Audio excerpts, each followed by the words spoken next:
I am assisted today by Andy Lynn and Siavash Jalal. If you have questions, you are welcome to unmute yourself and ask, or you can type it into the chat and Andy or Siavash can read it to me or just answer you directly.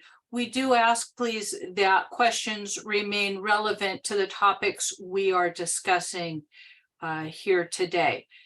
I assume everybody's here for introduction to Mplus because that's what we're going to be talking about today. So let us get started by sharing my screen. There you go. Let's minimize all of that and start here. All right. So here are the notes for the class. They're on our website. If you go to our homepage and click on resources and then seminars right there, the stuff up here at the top changes from quarter to quarter, but you can always scroll down some here and click on Introduction to Mplus, and that will take you to this page here.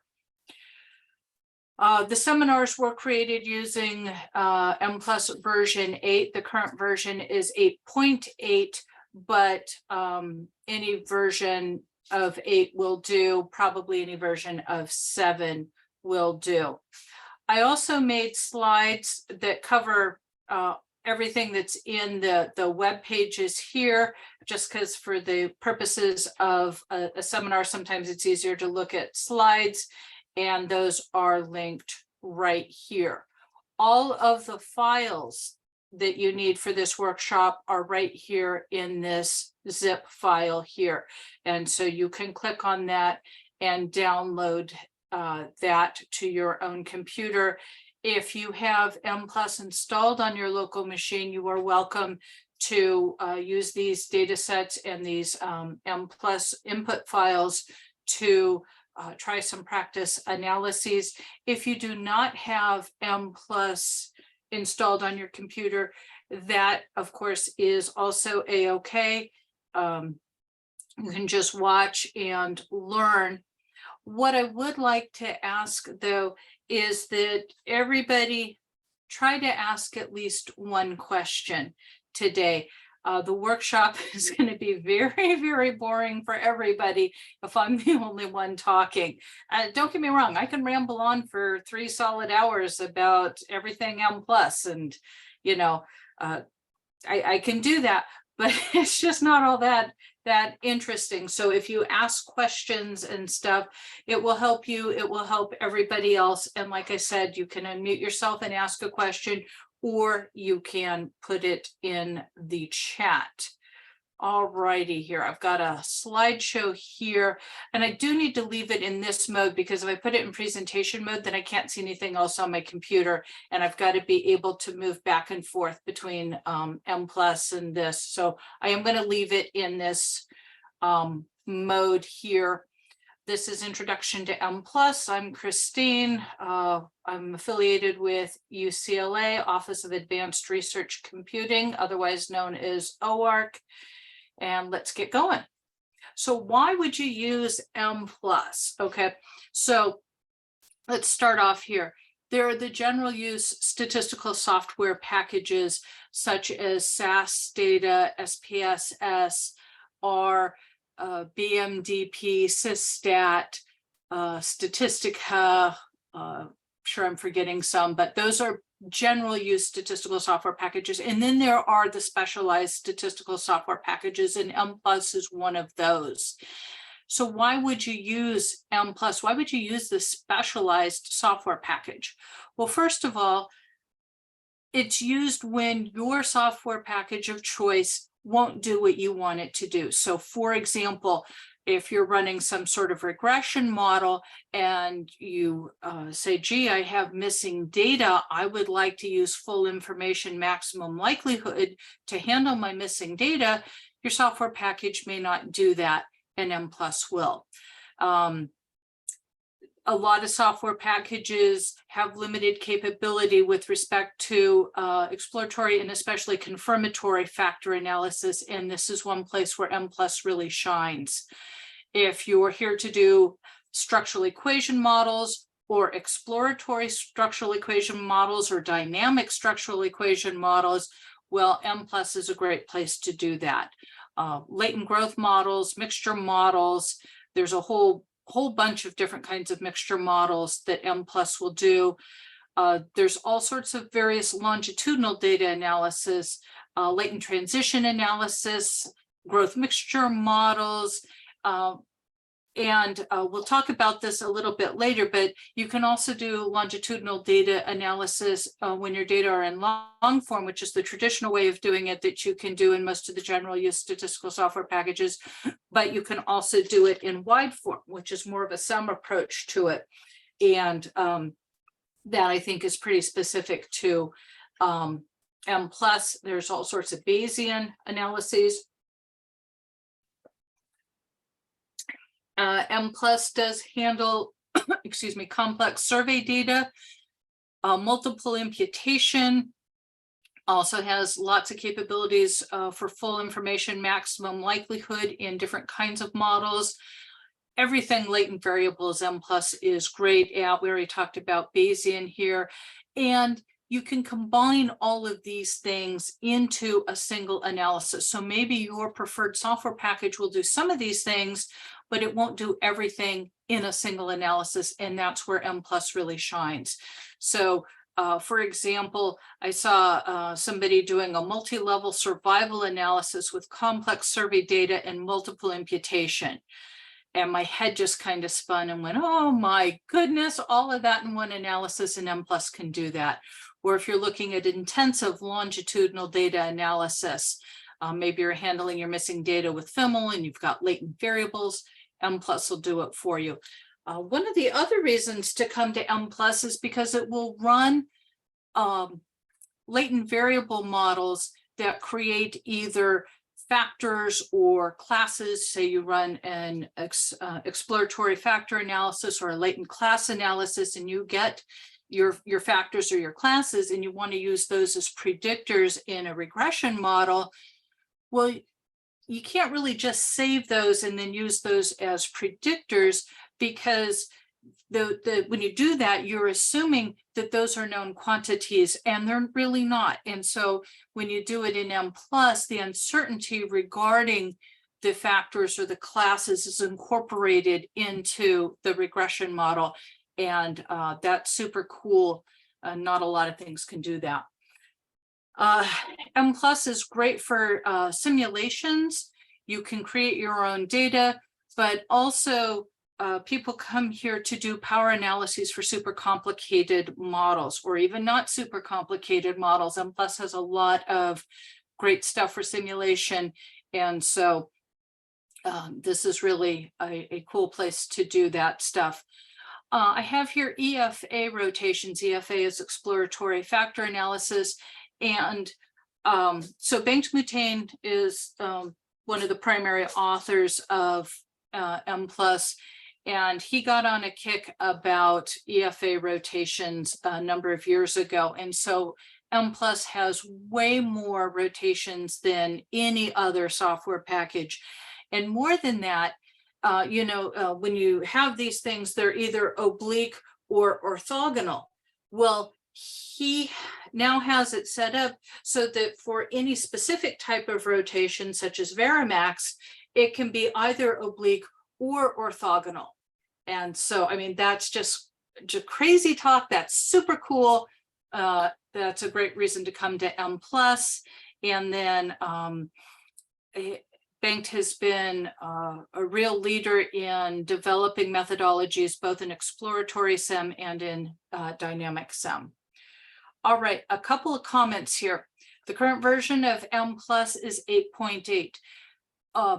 In our installation of Mplus, we have all three modules. Mplus is actually a series of modules. There's the base module, there's a mixture add-on, and there's a multi-level add-on. We have all three, and all three get used during the course of this workshop. If you are trying to run some of the code that you see on our website and it doesn't work for you, stop and check and make sure that you have the license for the module that's required there. The Mplus website, which is statmodel.com, is a super awesome place for all things Mplus. There are tons of papers, there's videos, there's all the documentation, there's web talk, short courses, the link to the Mplus YouTube channel, and way more. So let's take a second here, if I can find Mr. Mouse, there he is, and let's look at the Mplus homepage. This is Mplus here, and what you really want to know here is that the documentation is linked off of here over on this left-hand panel here. And so you want to go ahead and look at the Mplus User's Guide right here under the documentation heading. And it's great that it's online, and that's a very good starting place. But there's all sorts of other examples here. There's just so much here. So this is a great jumping off place to learn how to do what you want to do in Mplus. Okay, now what I am hoping that you get out of this workshop today is basically three things. I want you to be able to get data into Mplus, which isn't as easy as you might have thought it would be. Okay, there's some skill involved in getting the data in. I want you to understand some of the key words so that you can do some basic things. And then I want you to be able to look at the documentation or the web page and help find answers for yourself. Here's the Mplus YouTube channel here. Lots of stuff here. Scroll down. This is Bengt Mutain. I don't see a picture of Linda, but his wife actually does most of the technical support for Mplus. Great team. Lots of cool stuff happening here. It is under active development, which is always what you want for your statistical software. So let's pop back here to our slideshow. We're going to be discussing the Mplus syntax, or the code for basic models, just to get yourself started, get your feet wet here. There will be no interpretation of the output. That's not what we're here to do. We're not here to teach you how to do regression in Mplus or interpret the output. I just want you to get a sense of what the syntax files are going to look like, or what you really need to have, some of the different options. So we're not paying attention to interpretation here. Mplus is available for Windows, Mac, and Linux machines, but the diagram viewer only works on Windows machines. So just keep that in mind before you make a purchase, especially if you're going to be doing structural equation models or other models, latent variable models where you would like to see a diagram. You might want to think about getting the Windows version of Mplus so that you have that available, that capability available to you. Yeah, I can speak. Okay. There are 3 text files that are associated with Mplus, okay? And I stress that they are text files, which means you can open any of these in your favorite text editor on any operating system. That's particularly important when you're sharing result files with collaborators or coworkers or whomever else. You know, despite the fact that the file might have the extension OUT, you can just say it's a text file, open it up in Notepad or WordPad or whatever, and you're good to rock and roll. There's a data file. It usually has a .dat extension, but it could have a different extension. It is a text file. It must be a text file. We're going to spend a lot of time going over getting data into Mplus because, like I said, it takes a little bit of skill to do that very first step. And I don't mind spending time there because everybody has to do that. Okay. Obviously you can't use Mplus if you can't get the data in. So everybody has to go through this step. So I want everybody to feel comfortable here. There's an input file, INP extension. That's where you write your Mplus code. And then there's an output file, which has an out extension there. And those are your results. We're going to go over each one of these. So from my point of view, I'm really glad that I don't have to do anything special to share my code or my results with collaborators the way that I might have to with other software packages. All right, we're going to get data into Mplus.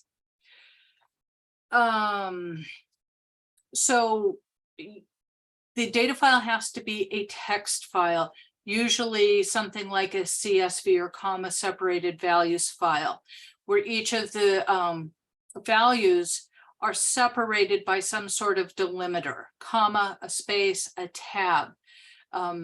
Obviously, missing values cannot be represented by blank spaces if the space is the delimiter, right? The variable names are not given in the text file. Instead, they're given on the variable statement in the input file. And obviously, they've got to be in the order that they appear in the text file. This is where most mistakes happen, is that somehow the variable names listed in the input file don't match up exactly correctly with the columns in the data file. And especially if it's like a comma separated thing and everything's all scrunched together, it's not immediately obvious that this association has been broken. So let's have a look. This is what I mean here. So this is what a text file would look like to bring data into Mplus. Wow, okay, there's not a lot of information here. Notice we have some missing values here and here, where there's just 2 commas here. You can also use a fixed format that looks like this over here. If you're going to do that, then you of course need a code book to tell yourself and Mplus what is in each of the columns. So here, for example, the variable ID is in columns 1 and 2, and the variable A1 is in column 3 and 4, and the variable T1 is in columns 5 and 6. So you can have data in that format. That's usually an older format. I don't see that as much anymore. I tend to see this format much more frequently, but that still works. So let's talk about the data file. Mplus does not allow string variables. So take those out of your file or convert them to numeric variables if you need them in the analysis. Although you can create new variables in Mplus, it's usually easier to do this in your favorite general use software package, SAS, Data, SPSS, or whatever you like to use. I would do all of your data management there. So for example, if you are going to use a categorical predictor in a regression analysis and you need to create dummies for that categorical predictor, by all means do that in your favorite general use software. If you need to create interaction terms, do that there. The other thing that I would suggest is include only the variables you were going to use and nothing else. Because of the way that you have these columns in the data file and then the names in the input file, and it's so easy to get a mismatch, you don't want to have extra variables in there that you're never going to use. So I would say save, a version of your data set that has only the variables you need. You've created everything that you might need, your dummy variables, your interaction terms, whatever else it is that you're going to need, and then move that into Mplus. Variable names can be no longer than 8 characters. This is hard for a lot of us because almost everything else allows these crazy long variable names. Mplus does not. So this is another thing that is good to do in your general use software, is when you're creating this file that you're going to bring into Mplus, rename the variables so that it has 8 characters or less. If you don't, well, it's not really clear what's going to happen. One of the mistakes that I commonly see is that people have a really long name and then a number at the end. So it's like really long variable name 1, really long variable name 2. Well, Mplus only sees the first 8 characters, and so there's nothing to distinguish between those. Do not make this mistake. Make your life easy. Change all your variable names in your general use software. Those variable names must start with a letter, and they may contain numbers and or underscores. Okay, that's okay, but they have to start with a letter. And let's see here, I just already said, do all that data management where it is easy and comfortable for you to do that. All right, let's talk about the elements of an input file. The first thing at the top is a title. It's the title of the analysis, and I say use this, use this, use this. This is where you keep your sanity. Mplus allows only basically one analysis per input file, and it's very easy to end up with a whole bunch of input files that are slightly different. The title is the place where you get to tell yourself what you're doing in here, or how it's different from some other file or whatever else. So use the title statement. The data statement, it indicates the location and, well, the formatting of the file. So you always need this in the variable you always have to have, because I mean, obviously you got to be able to tell Mplus where the data file is located and what the variables are, regardless of the analysis. So those two you gotta have, no matter what else, right? But it's the only command that's going to differ between the free formatted and the fixed formatted files. Everything else will be exactly the same. So your variable command here is going to give you information about the variables in the file. Most importantly, their names. There is a define command that you can use to generate new variables not found in the data file. You can use it. I don't often use it. Be careful there. I have seen people struggle to create multiple new variables. So you, like I said, do that in your favorite general use software. It's a lot easier. You might have an analysis command, which gives you the technical details of the analysis. This is often where you specify what estimator you're going to use. Mplus has tons and tons and tons of super cool estimators, way more than most other software packages. And they're used for very different kinds of things. And that's where you would specify that. Sometimes you need to specify the model that's going to be fit. You can request additional output. I always recommend caution here. Don't get carried away with this. Mplus already produces a whole bunch of output. You don't want to produce a whole lot of output and then wade through it wondering what's important. So obviously, if there's something you really need, include that, but don't try and include everything, right? Because you just drown in a sea of output. There's a save data block. And this will allow you to save some of the analysis data or some of the results to a text file, right? You gotta think, oh yeah, it's gonna be a text file there. And can you guess? Of course you can. There aren't gonna be any variable names in that text file. It's gonna show up in your output. So got to be a little bit careful there. There is a plot, which is different from the diagrammer. It makes some plots. The plots are good for seeing what's going on. I would not suggest that they are great for publication purposes, and there is very minimal capacity to improve the look of the plots for use in publication. But for letting the user know what's going on and what things look like, they do the job just fine. And of course, there's Monte Carlo if you're doing simulations. All right, when you're writing the input file, remember, place a colon after the name of the command so that Mplus knows that it's a command. That's how it knows that. After the command in the colon, specify your code, your options, all of that. And then each statement ends with a semicolon. Okay, that's what's important. It has to end with a semicolon. The length of the line can only be up to 90 characters and actually only 80 characters in older versions of Mplus. So you can wrap the lines as much as you need to, and the semicolon only goes at the end of the statement, not necessarily at the end of the line.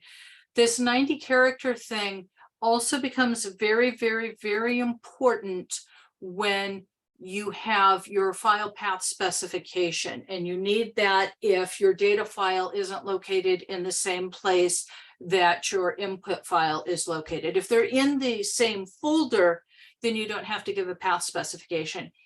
In my own work, I always give a path specification because I just need to know where I've stored things. And this is how I remind myself where this is located. But the path specification can't be longer than 90 characters either. And so you keep that in mind. Some places where you think it would be an obvious, easy place to store your data in your input file, like say your desktop, might have a really long path name and then it doesn't work. So you really do need to keep that in mind. And we'll get to Mplus in just a second. But what you will see is that there's a counter in the lower right corner that'll tell you what column number you're in. So you can watch that and know if everything's going to be okay. The title command's the only thing that doesn't have to end with a semicolon, but you can put one there if you want to. I typically do, just so that I remember to put a semicolon everywhere. I'm just a little bit consistent about that, but it's not needed at the end of the title command. It's needed everywhere else. Let's see here. That's all that good stuff. So you can import data from all the different major use statistical software programs, but Stata and R have customized user-written programs that help to ease this process. And I'm going to demonstrate this in just a second.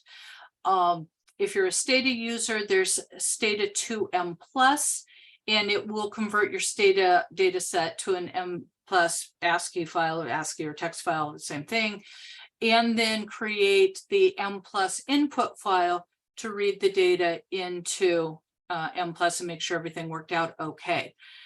You can get this by typing search Stata to Mplus in your Stata command window and then follow the directions. You'll get a DAT file containing the data set and then the input file, and both are stored in the current working directory of Stata. So this is an example here, but I do have Stata open. Here we go. So I just changed into the directory where I've got everything working here. I'm reading in an example data set off of our website, and then this is the user written command Stata to Mplus. You do need to say using. This is the name of the file that it will be called in Mplus. So I always keep the files the same because they're going to same file with a different extension. That's how I kind of keep my sanity, but you can call it whatever you want. I always use comma replace because I tend to rerun my files often, and this allows Stata to overwrite the files if they exist. So let's just run this here. So I have brought in an example data set. We can see that we have variables here. It's like we have 11 variables and 200 observations. And then I can go ahead and run this. And then we will see this note here. This looks like this was a success. To convert the file to Mplus, start Mplus and run the file hsv2.imp. And so I'll show you that in just a second. If you have missing data, Stata to Mplus will go through each and every variable in the data file and replace the missing values with whatever value you put in here. That is a handy option.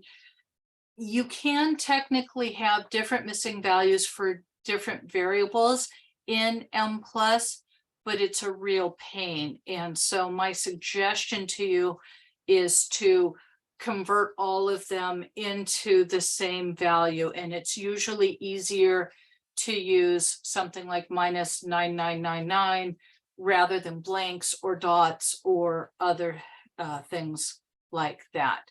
So anyhow, I mean, you know, you can do this, and that will get you data into Mplus. Stata will read SAS and SPSS data files, I believe, as of version 17. So if you are a SAS or SAS or SPSS user and you just happen to have access to Stata, then you can do that. But in a couple slides, I'll show you how to do it out of those software programs if you don't have that. Let's see here. We went over all that. Okay. We went over all that. Let's see here. Importing data from R. R often uses CSV files. So moving data from R to Mplus is usually pretty easy. There is the Mplus automation package. I've got the link there. Among other things, it will get the data from R into Mplus, but it does a lot of other stuff. And so if you are an R user, you might want to check that out and see if there's some features in that package that would be useful to you. Okay, if you're using SAS, SPSS, I don't know, SysStat, BMDP, whatever else you're using, what you want to do is save the data sets you're going to move over. Make sure you've done all your data management. You've renamed your variables, 8 characters or less for your variable names. You've handled your missing data. You've gone through all that. And then you're going to save it out as a CSV file with the names on the first row. Okay, why did I say that? Because I just got done saying you can't have them in the data file. You want them there. What you're going to do is open the CSV file in Excel or your favorite text editor and cut those variable names out of the file. Make sure that you've deleted the blank row at the top if there was one, and then save your CSV file. Now you can paste those variable names on the names are statement in Mplus, and now you are absolutely certain that you have all the variable names in the correct order. Now you do need to take the commas out because Mplus doesn't want commas between the names in there, but if you had a comma separated values file, but that is one way to ensure that you have all of the variable names and they are in the proper order. All righty. So that's me rambling on for a full half hour. Why don't I ask you some questions? So you can look back at the notes, but let's pause for a second, take a breath before we look at the command blocks and do a little bit of review. So what are the 3 text files associated with Mplus? If you would please unmute yourself and tell me, or however you want to do it. Anybody? What are the 3 text files associated with Mplus?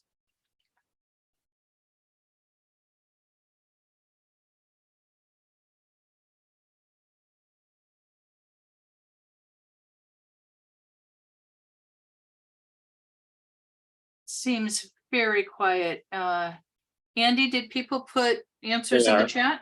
Yes, they did. The last person, Dilara, put data input output. Okay, that's awesome. Can you name me 2 things that should not be in an Mplus data file? What are 2 things that should not be there?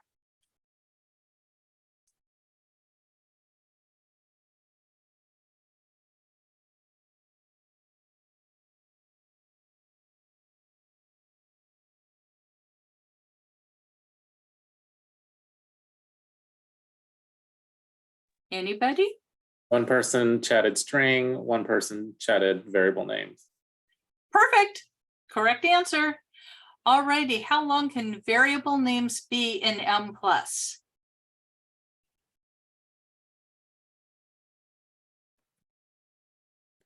James responded 8. Correct, that's awesome. All Mplus statements in Mplus must end with what? A semicolon. Correct. Correct. Ooh, trick question. I think I forgot to mention this. Let's see. What does a comment begin with in Mplus? How do you start a comment in Mplus?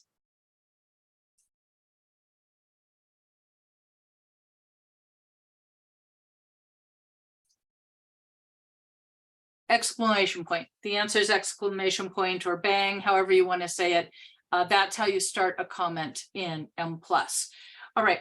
Look, we've had all this discussion about Mplus. We haven't actually looked at it. So I am going to come over here to the web page. I'm going to click on the getting started and I'm going to scroll down some here. I'm going to skip ahead past all this. I'll go back and cover that in just a moment, but I'm going to show you a trick. I'm going to come here, I'm going to come here, and I'm going to copy it. Okay, so you can do this too. And then if we come to, this is what Mplus looks like. Okay, and you open up Mplus, you have this window here. This is the text file where you put in your Mplus code, and it's empty.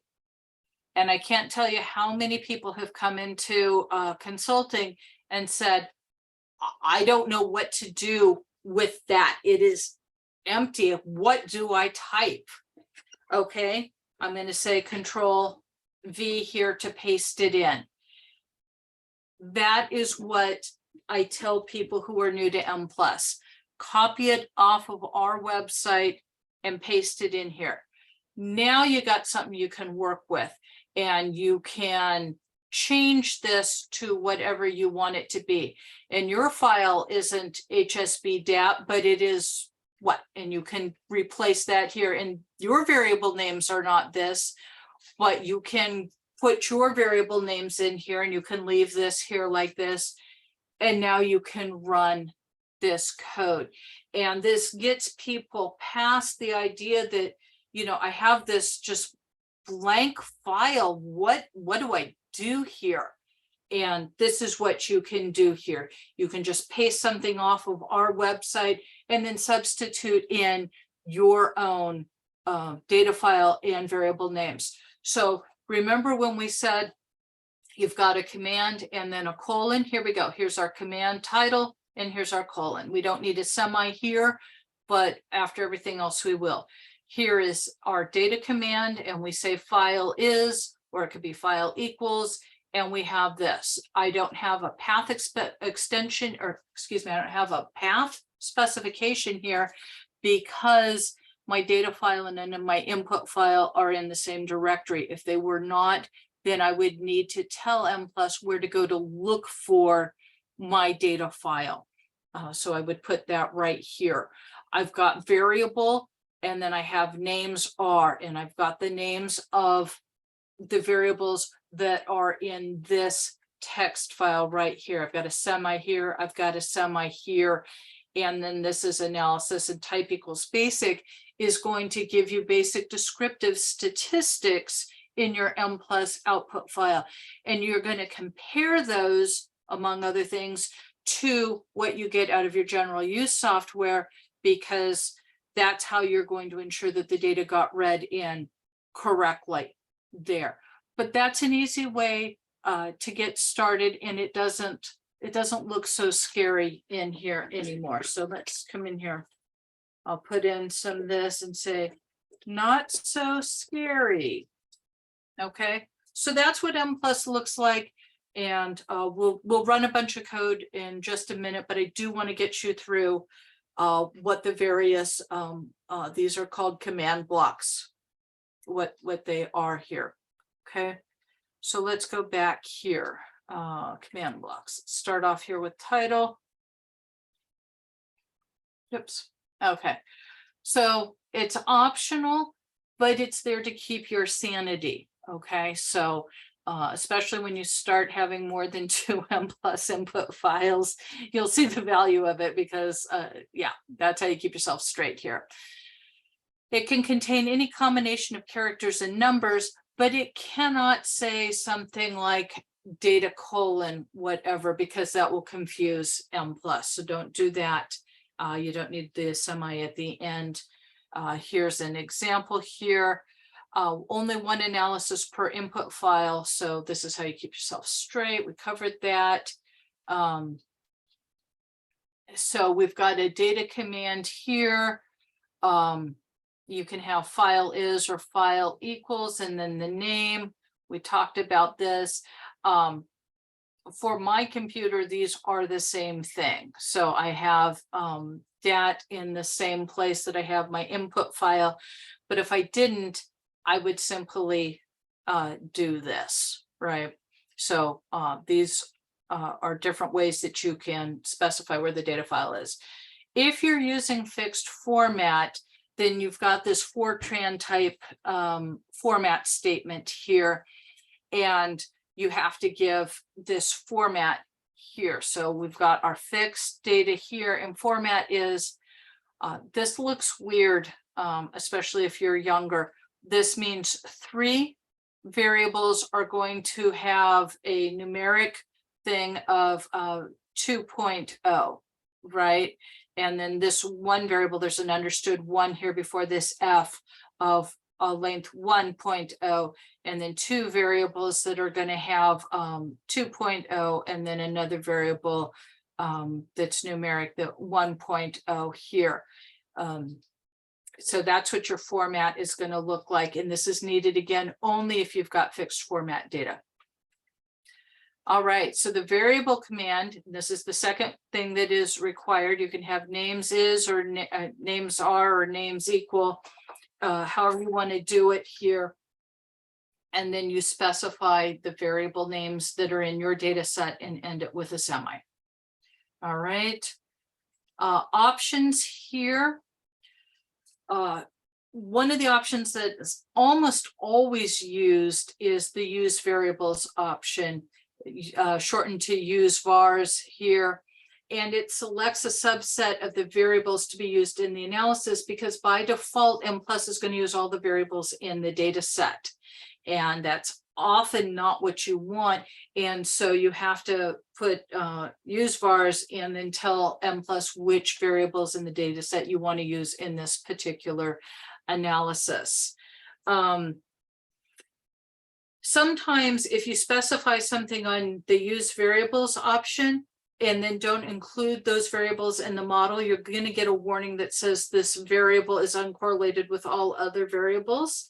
And that's usually your indication that somehow you got something on the use vars that wasn't supposed to be there. Not always, but you can look out for that. And if you get that warning, you'll know what it means. Use observations does exactly what you think it's going to do. It's going to select a subset of observations to use. The missing command there is used to signify missing values. In all of our examples, we've used the same missing value code for all of the variables. But like I said, you can change that if you really have to. In this example, all the missings are dot. The statements censored, nominal, categorical, and count are used to specify dependent variables that fit one of those types. And I stress the term dependent variable because when people see categorical, they start to think in terms of categorical predictors, and they put a categorical predictor on the categorical statement. And then there's all sorts of error messages because Mplus is going to turn around and try and use that as a categorical outcome. So these statements here are used to tell Mplus about outcomes or dependent variables that are censored, nominal, categorical, or count. There are statements for stratification, clustering, and weights if you've got complex surveys or you've got clustered sampling. There's a grouping statement. If you've got a multi-group analysis, there's all sorts of stuff. And this is only some of what is available. These are the ones we see used a lot, but there are way more that you will find in the Mplus documentation. The analysis command. So it tells Mplus, you know, what it is that you're here to do. You need to specify a different estimator other than default. If you need to specify a special algorithm. Looking in the Mplus user's guide for defaults is often not the easiest thing that you're going to do in a given day. But you do need to kind of understand what the defaults are. You don't always need the analysis command. So again, check the manual there. Let's see here. We're not really going to cover the what the options are because a lot of them get very technical, but we might use a couple of them in later examples.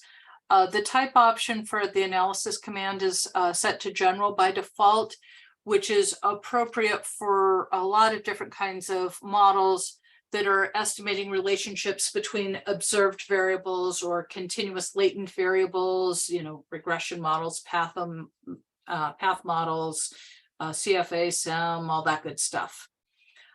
You can use type equals mixture for categorical latent variable models. So if you're going to do, say, a latent class analysis, you'd say type equals mixture. You have type equals 2 level or type equals 3 level for multi-level models. And I do not think there's actually a type equals 4 level. I think 3 level is the most you can do in Mplus.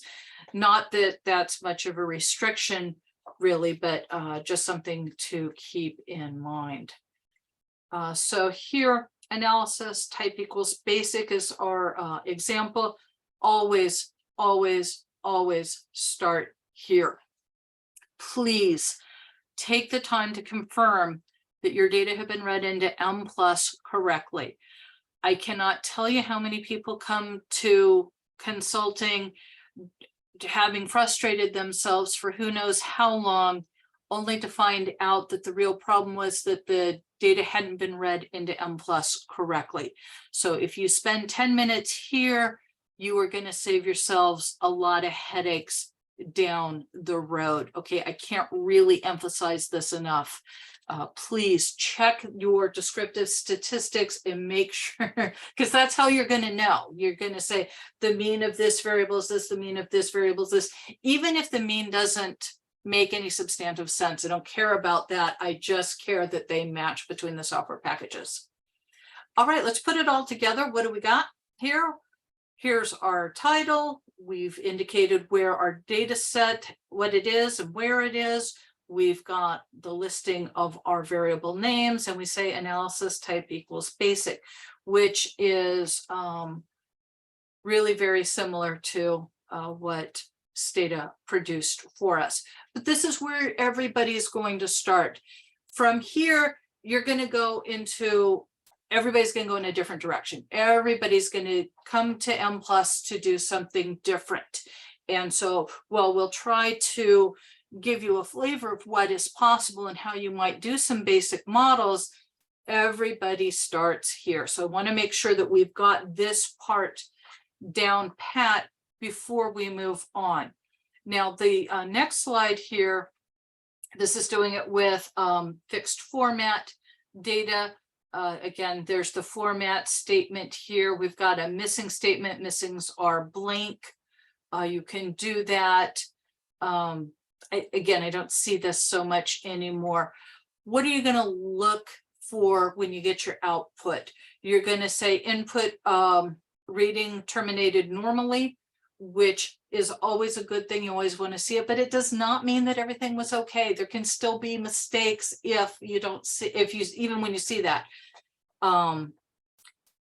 If you've got missing data in your data set, you might want to use the listwise equals on statement to the data command so that your results will match between Mplus and your favorite software.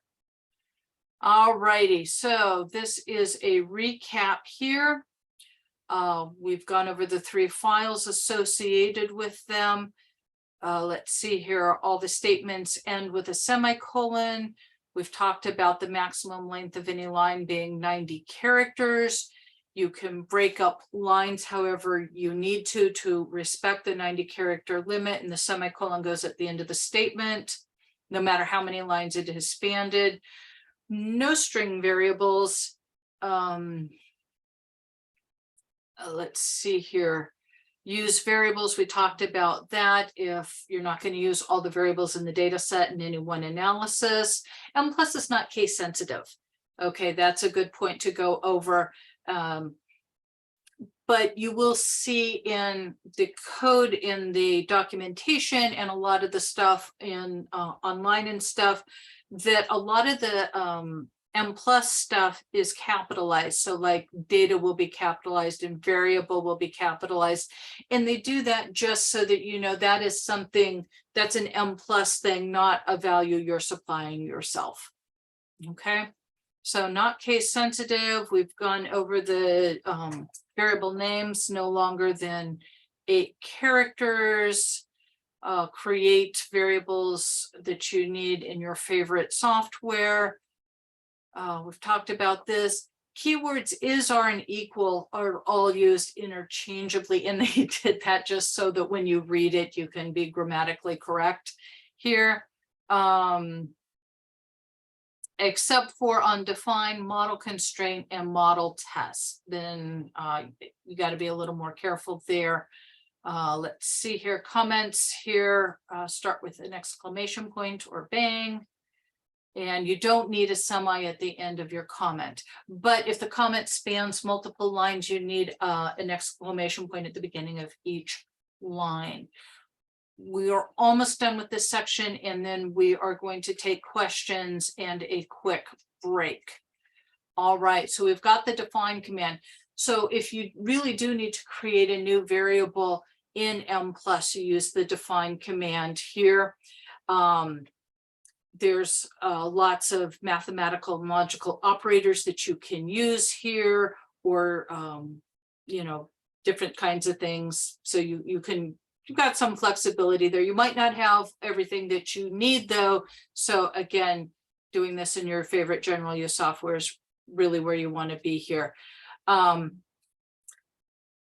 The variables that you create on the define command have to be listed on the use variables statement in the variables command block, and they have to be listed after the variable that was transformed to create the new variable.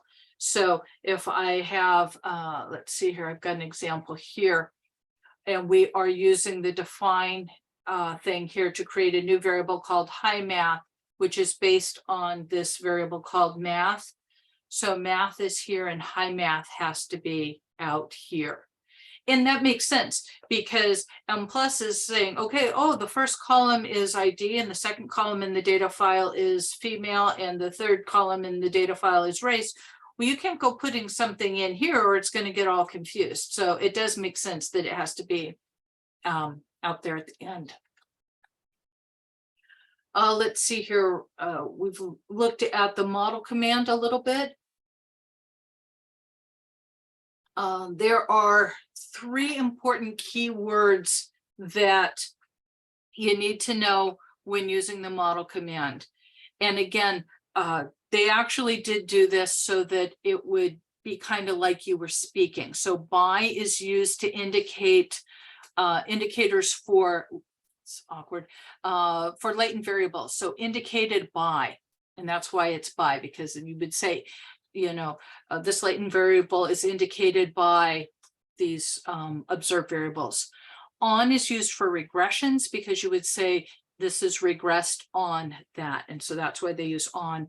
And then with means correlation. So you would say X is correlated with Y. And that's how they got by and on and with. And so if you can remember why it is, why they have it like that, then I think it's much easier to remember what to use when. Okay, there's an output command here, and This allows you to add additional output into your output file. You can get sample statistics, you can get standardized coefficients. Notice there that there are three options for standardized coefficients. There's STD, there's STD-XY, which standardizes both X and Y, and STY, which standardizes just Y and not X. You can get residuals, modification indices, confidence intervals if it didn't already come out in the output. And then there are what they call the tech outputs. And currently, I think there's 16, but they keep adding tech outputs as they're adding new features to Mplus. So in the future, I expect that there will be tech 17, 18, 19, and 20. But the tech outputs add additional information to your output file, which can be helpful in diagnosing issues with models or something like that. And so let's look at a quick example here.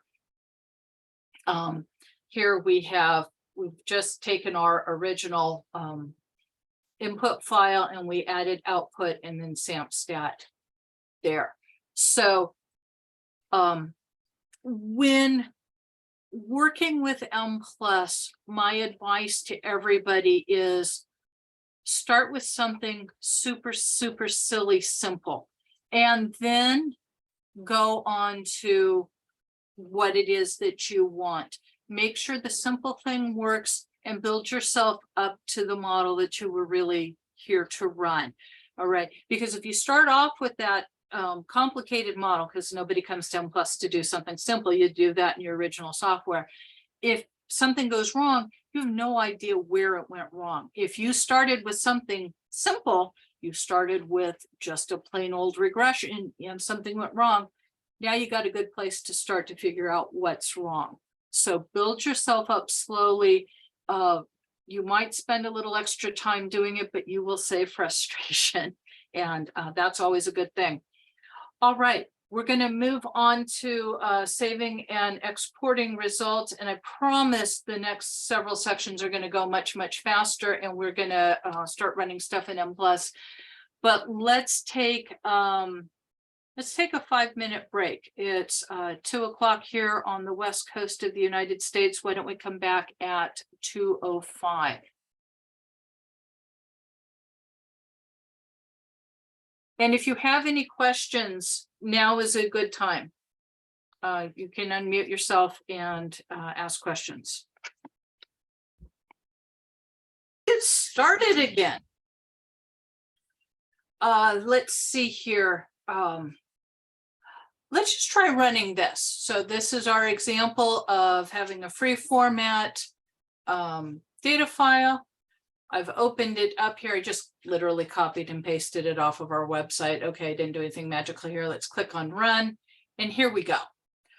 All right. So you will see at the top, let's see, make this window a little bit. And I did actually try to make the, let's see here, change font. Let's see here. I can get in here. I had made the input fonts bigger. There we go. Let's try that.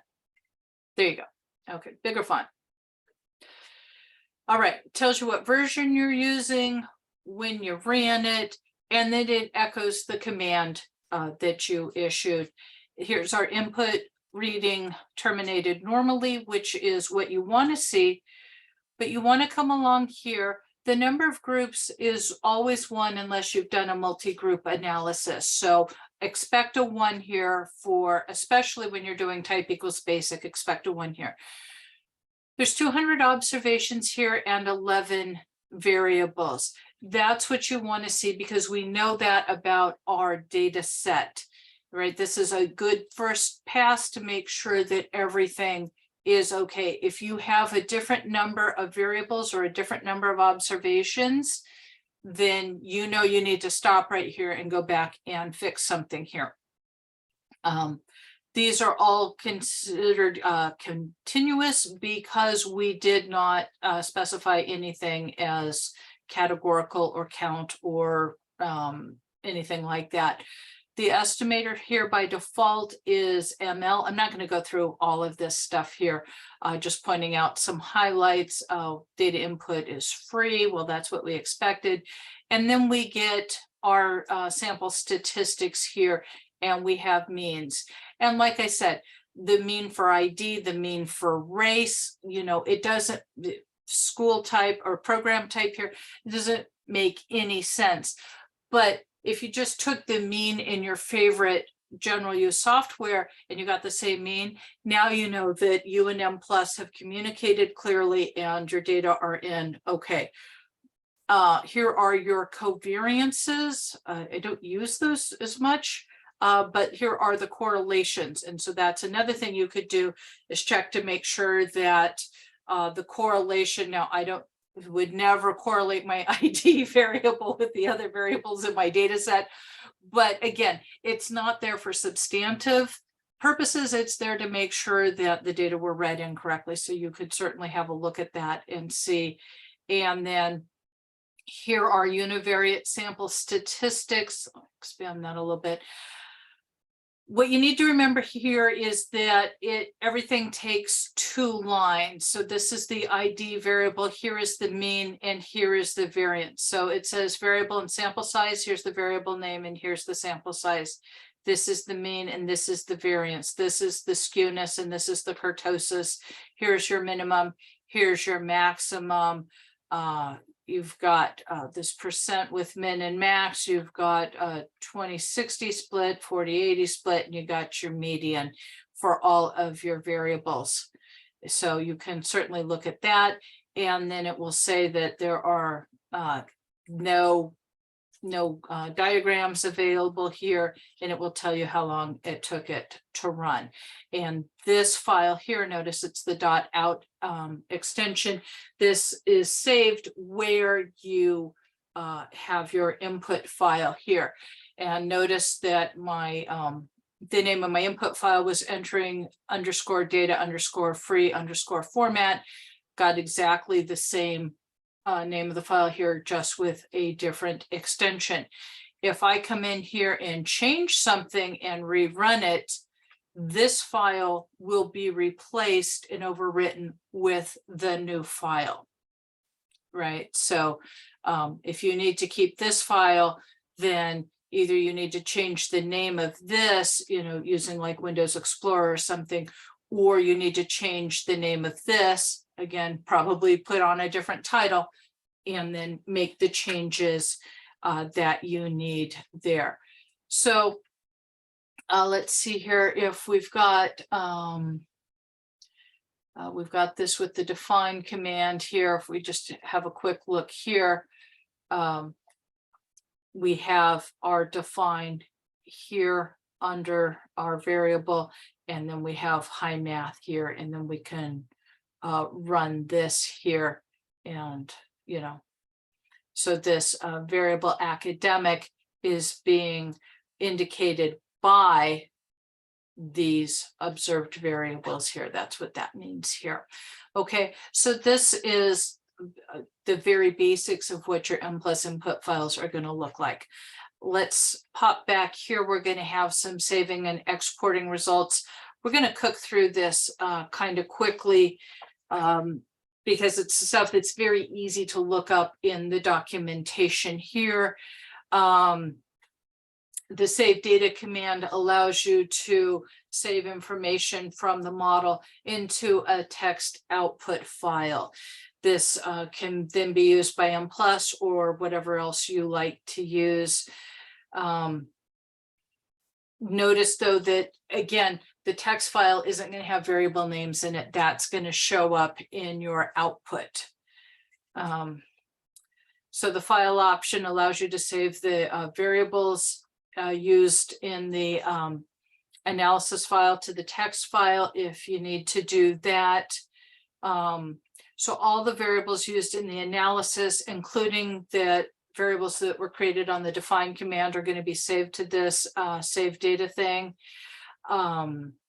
Lots of other options here, but let's have a look at it. So here we're going to say, okay, we have our title. We've said this is where the data file is. The names in this file, there's only 4 variables, and they're HS, GRE, col, and grad. We say that GRE is regressed on HS and col, grad is regressed on HS, col, and GRE, and HS is correlated with col, and then we're going to save this data file out here. Let me see here. So in the next slide, I'll show you what the output file looked like. The omitted part of the output, I couldn't put the whole output on the slides because if you try to do that, the print is microscopic. And so I didn't want everybody to have to go quick and get their microscopes to see it. So I edited down the output just to the relevant parts here. Let's see here. Among other things, the additional output will give the order of the variables in the new data set and the format in which they are saved. So all the top part of the output's the same, whether or not you've got the saved data on it. And this is what you're going to see at the very bottom of your Mplus output. So this is the saved data information. This is the name of the file. This is the order in the format. Again, this is the Fortran format thing. So this is F is for float or numeric, and it's got a length of 10 with 3 decimal points for each of these variables. When it says file, save file format, the reason there's 4 here is because there are 4 variables here, right? And then you've got the rest of this. If you look at a part of the data file, it's going to look like this. This is what that text file is going to look like. And so notice there are no variable names here. You've got 3 decimal places. So you can do stuff like this. If you need to add measures of influence to your saved data, you can get Cook's D. Let's see here, what else here? Some influence things. Anyhow, you can just use save influence or save cooks, and then use file is, and so that's all good here. So if we look here, the file is, this is the name of it, and save is, and so we're going to save influence and cooks into this text file called influence.dat.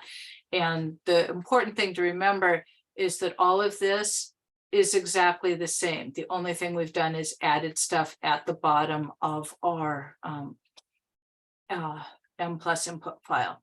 And again, it's going to come out at the bottom of your output file telling you this is the name of the file. This is the order of the variables.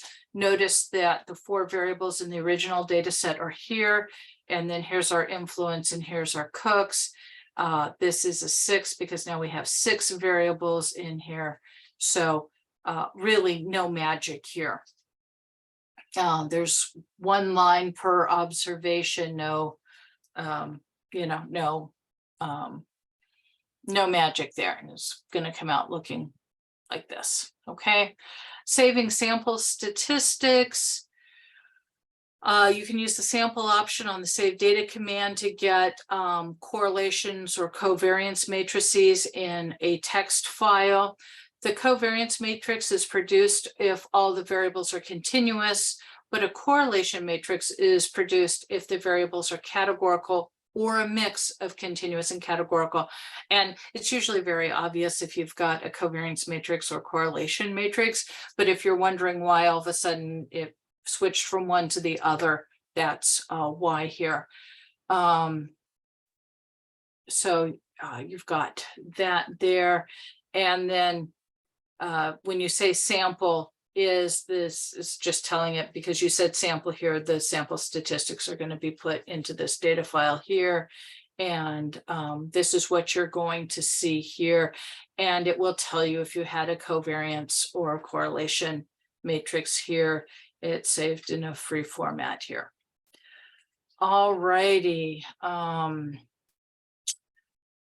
So notice that the values are given in scientific notation.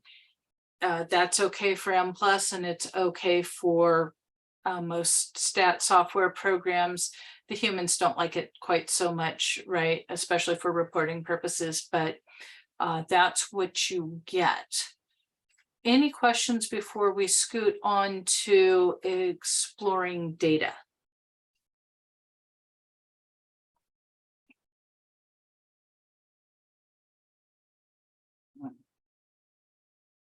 All right.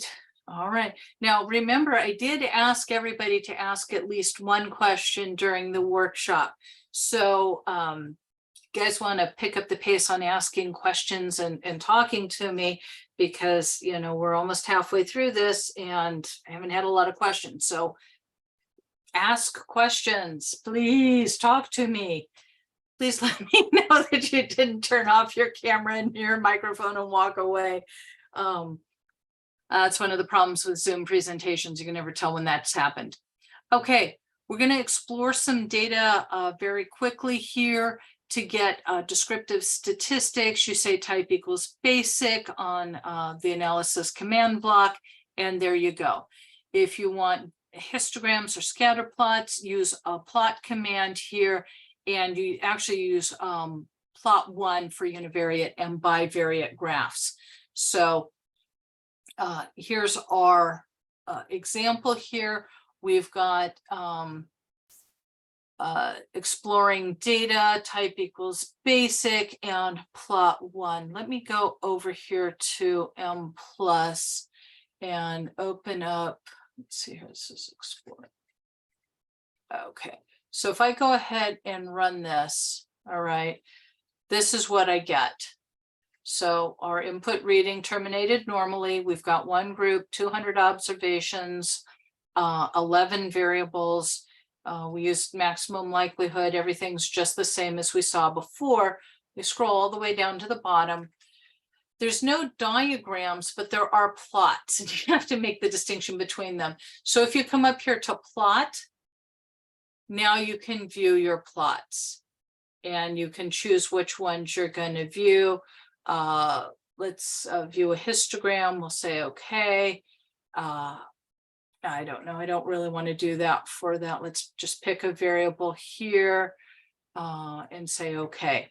And that's what you're going to get. Like I said, it is not the, it's not what I would call a publication quality graph, but it will give you the basics of what is going on if you need to do descriptive statistics in Mplus. We could also say plot, view the plots. If you want to do a scatter plot, we could say view here. Let's do read and write, and we'll say okay here, and then that's what we get.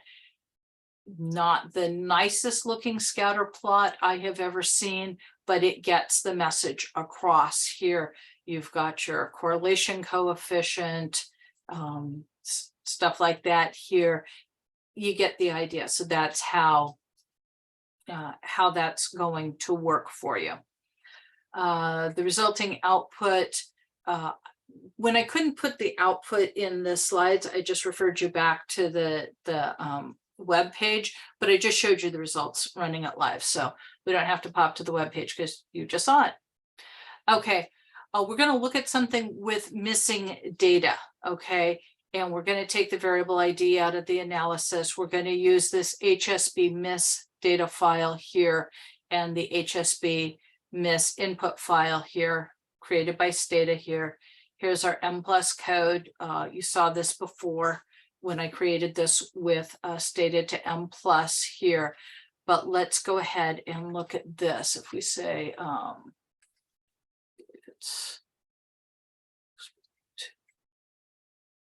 there you go. So we've got the HSB miss data set. We've got this, and then we can go ahead and run this.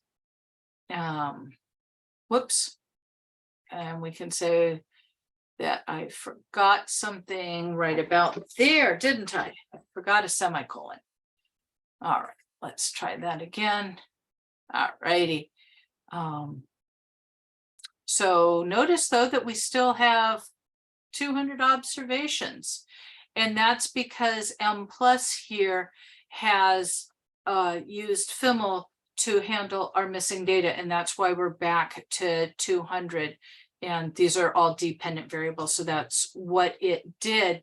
This is your list of missing data patterns, where X means not missing. All right, so we have 7 different missing data patterns, and this table down here says for pattern 1, we have 138.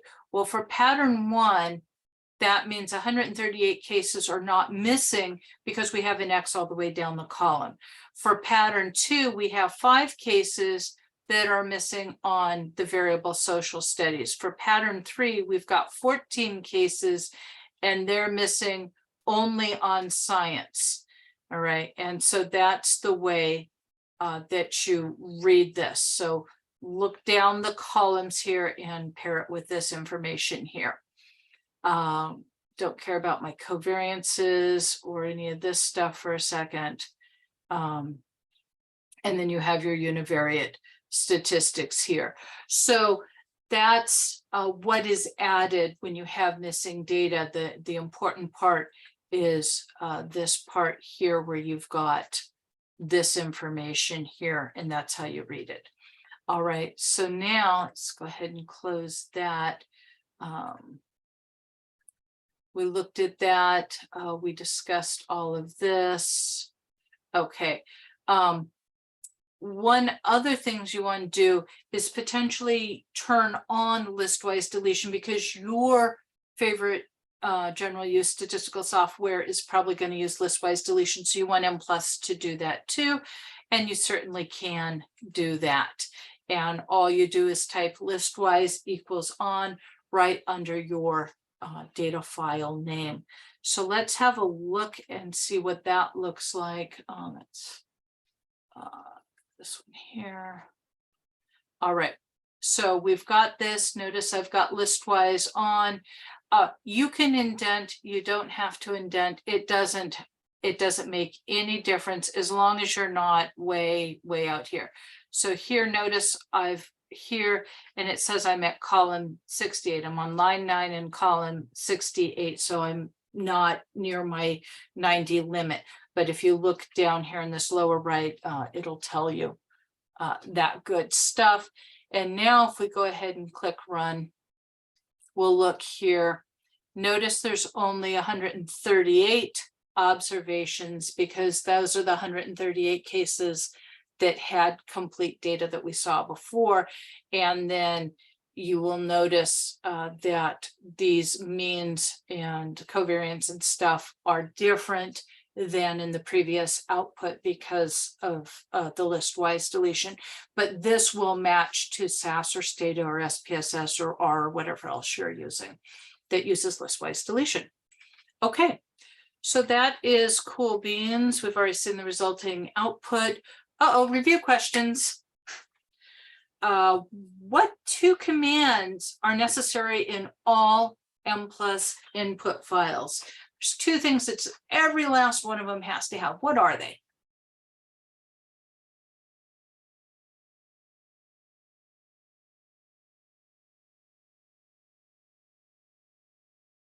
Andy, did anyone type an answer in the chat? James typed data variable. Yes, good. Can you get descriptive statistics from Mplus?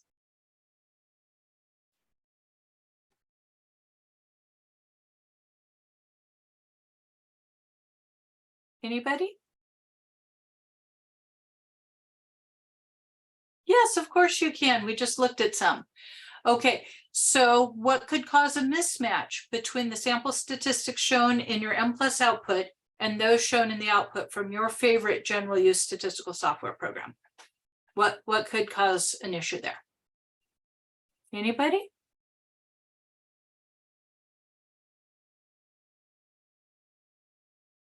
Anything in the chat? No. Missing data. The answer is missing data, and we just went over that because Mplus is going to use FIML when doing the descriptive statistics, and that's done by default. your favorite statistical software program is probably going to use listwise deletion, and then they're not going to match up for that. So you can say listwise equals on in Mplus, and voila, Mplus will use listwise deletion and your results will match. And then you are completely certain that your data are into Mplus. Yay, team. Okay. I understand I took half of our time to get data into Mplus because it's really that important. And like I said, it's something everybody has to do. Then we can move on and rock and roll here. All right, we're going to talk about regression analyses quickly, not because I think most people come to Mplus to do regression analyses, but because they are often the starting off point for a lot of things that are done in Mplus, or because you might want to come to Mplus and use full information maximum likelihood to handle your missing data. And you can do that in Mplus, as we saw. So we're going to rock and roll through some of this kind of quickly here. That's a nice list. We have ordinary least squares or linear regression. We have regression with missing data. We've got probit, logit, ordered of those things, multinomial, logit, Poisson, negative binomials, zero inflated models. Okay, that's a pretty complete list. Let's look at the simple thing. Always start simple, right? So our title is just OLS regression. We're using the HSP demo data set. We've got our variable names here in the order that they appear in our data. And here's us using use variables. We are going to use the variables right, female, read, and math. We say model, right, here's our keyword on. So right regressed on female, read, and math. That's what we're going to do there. All right. If we had missing values, we change this a little bit. We're going to use the HSB MIS2 data set here, right? Again, the variable names and our use variables. We've got our missing here telling Mplus what values in all of the variables the missing data code is. We've got this same right on female read math. And then we've got this stuff here in the square brackets. Anybody want to tell me what that means? Come on. Try. Talk to me, please.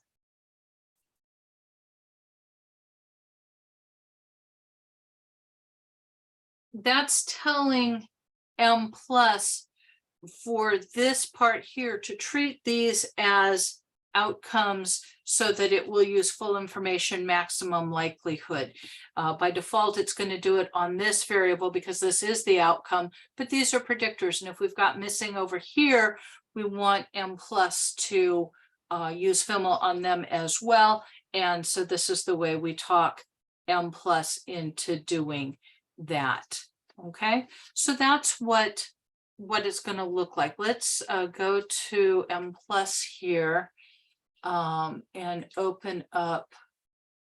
Let's see here. What are we looking at here? Regression. So we know we have missing data on this file because we saw it. Let's go ahead and run this.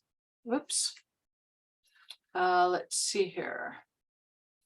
Oh, we changed the. I know what happened.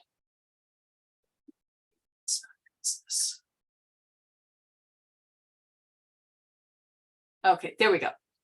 So we've got this, our reading terminated normally, which is always good. And in this data set, we only had 100 observations. And so there we go. So that's all you need to do. That looks easy. Probit regression. I don't actually see a lot of folks outside of econ using probit, but that is the default in Mplus. Notice here that we have categorical, and categorical equals honors. Honors is our binary outcome variable. And so honors on female read math, this is going to be a probit model. If you want a logit model, there are two ways you can do that. One is to change the estimator to ML, and the other is to add link equals logit. Either way will work, but that's how you do it. Always, let me run that there. Let's see here, regression.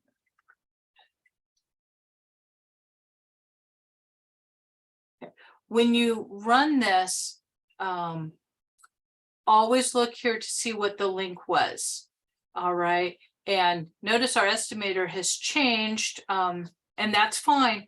But here, look and see what the link is. Do not just blow past that, because when you come down here to your estimates here, there's nothing here that's going to tell you right off the bat that these are probit coefficients and not logit coefficients, right? There's nothing down here that's going to give you that. So you want to make sure that you were paying attention when that one went by you. So if we open up, let's see here, this is the logit one here, and we run this. Now notice that our link is, logit. So that's what you want to be looking for these kinds of models. So be careful there. It's an easy thing to blow past, and most people don't realize that the default is going to be probit rather than logit. So just please be careful there. Okay, ordered probit here.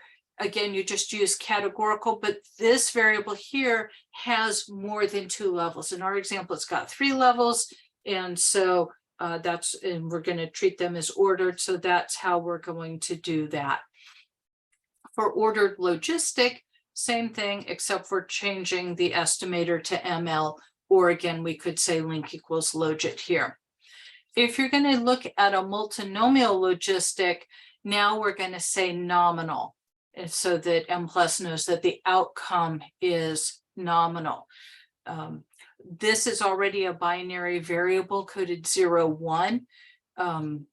So you do want to make sure that if you have predictors in here, that let us say that you were going to use, I don't know, our race variable as a predictor, you need to make dummy variables either in the define command or in your favorite general use software, and include all but one of those dummies in this model.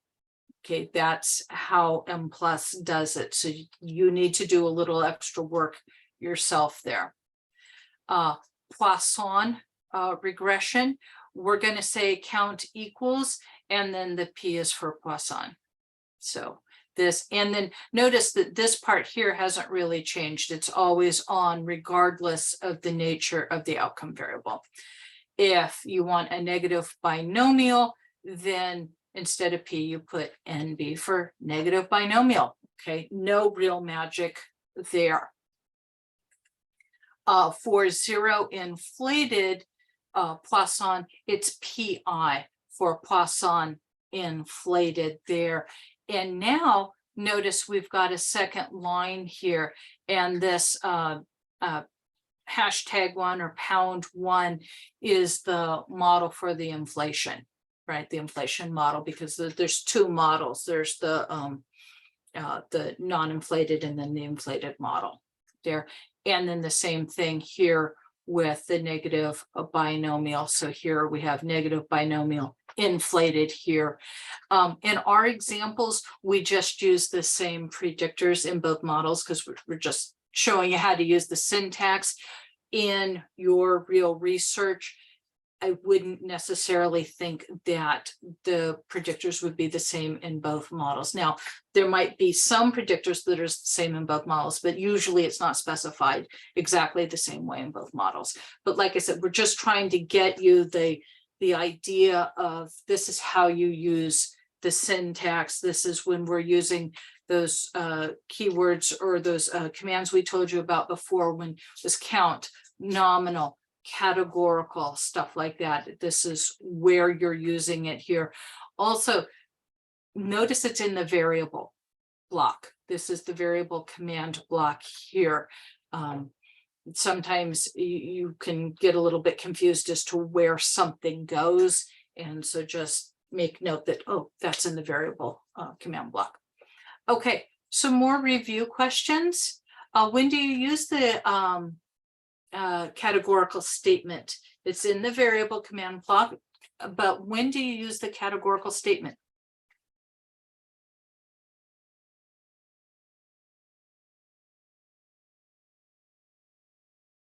Anybody in the chat? Felipe responded for logistic and probit regression. Awesome. Yes, that is correct. So you use categorical to tell Mplus that the outcome is categorical, not predictors, but the outcome is categorical. Awesome. Wonderful. Great. Okay. When do you use the use var statement? It's also in the variable command block.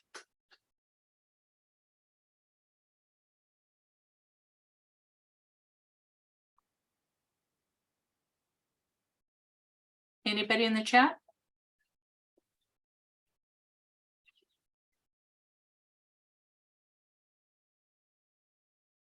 To define the variables you will use in your model.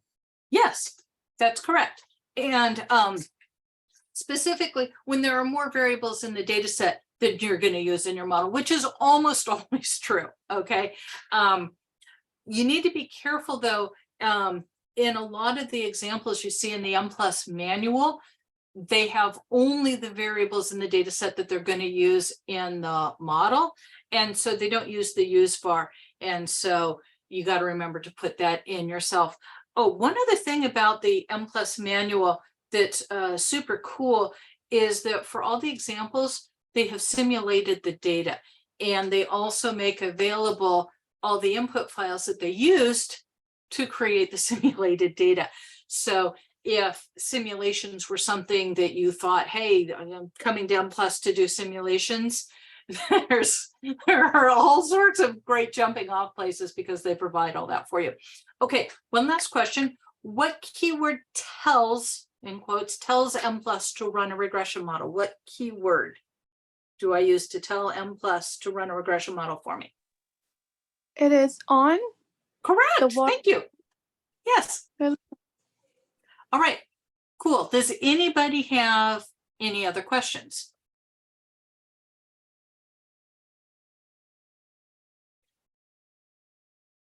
All right. I asked everybody to ask me at least one question, and so far I haven't heard much. So we're going to be real busy at the end as I answer everybody's questions, but that's okay.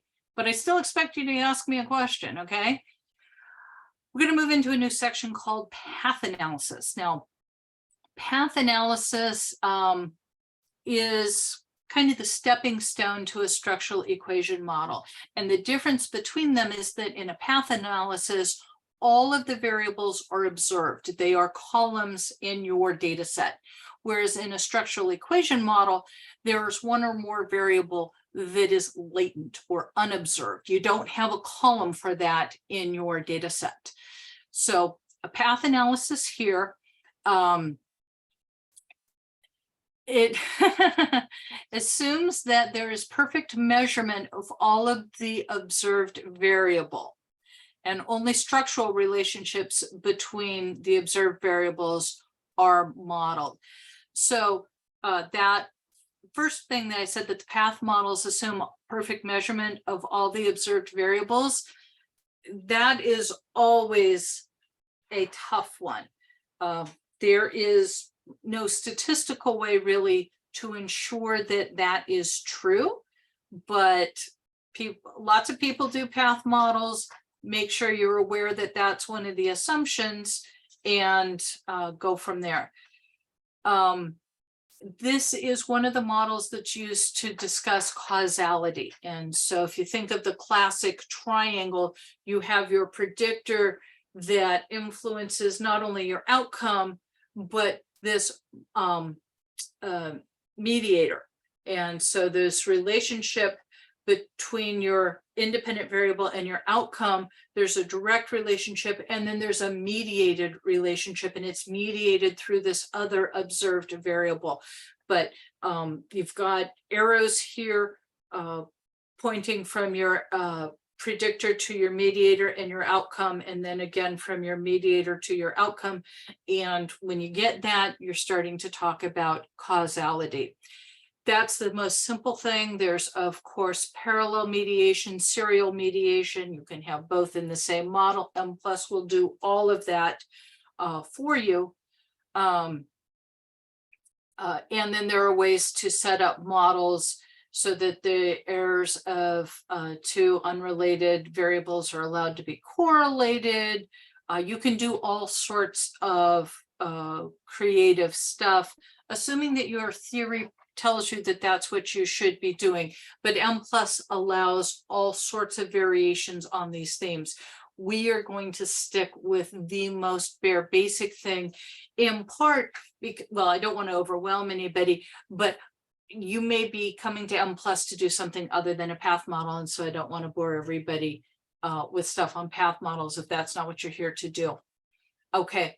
In our example, let's see here, I'm going to show you the picture here. Now, this is actually snagged right out of the Mplus diagram viewer. And this is actually really great.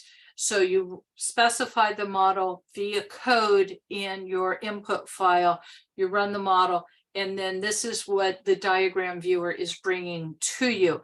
And I always say, this is your first stop to looking at anything, because if this isn't the model that you intended to put into Mplus, there's no point in reading the output because you got to go back and change something.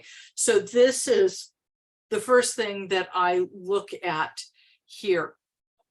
Okay, and so we have some predictors. Here's a mediator, and here is our ultimate outcome here.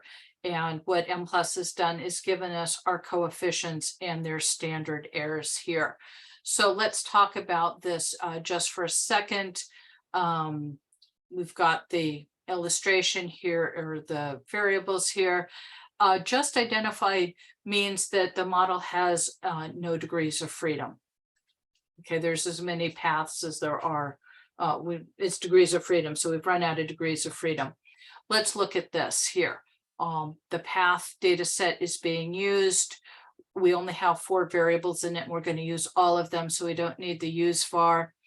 Here is GRE on HS and call, grad on HS, call, and GRE here.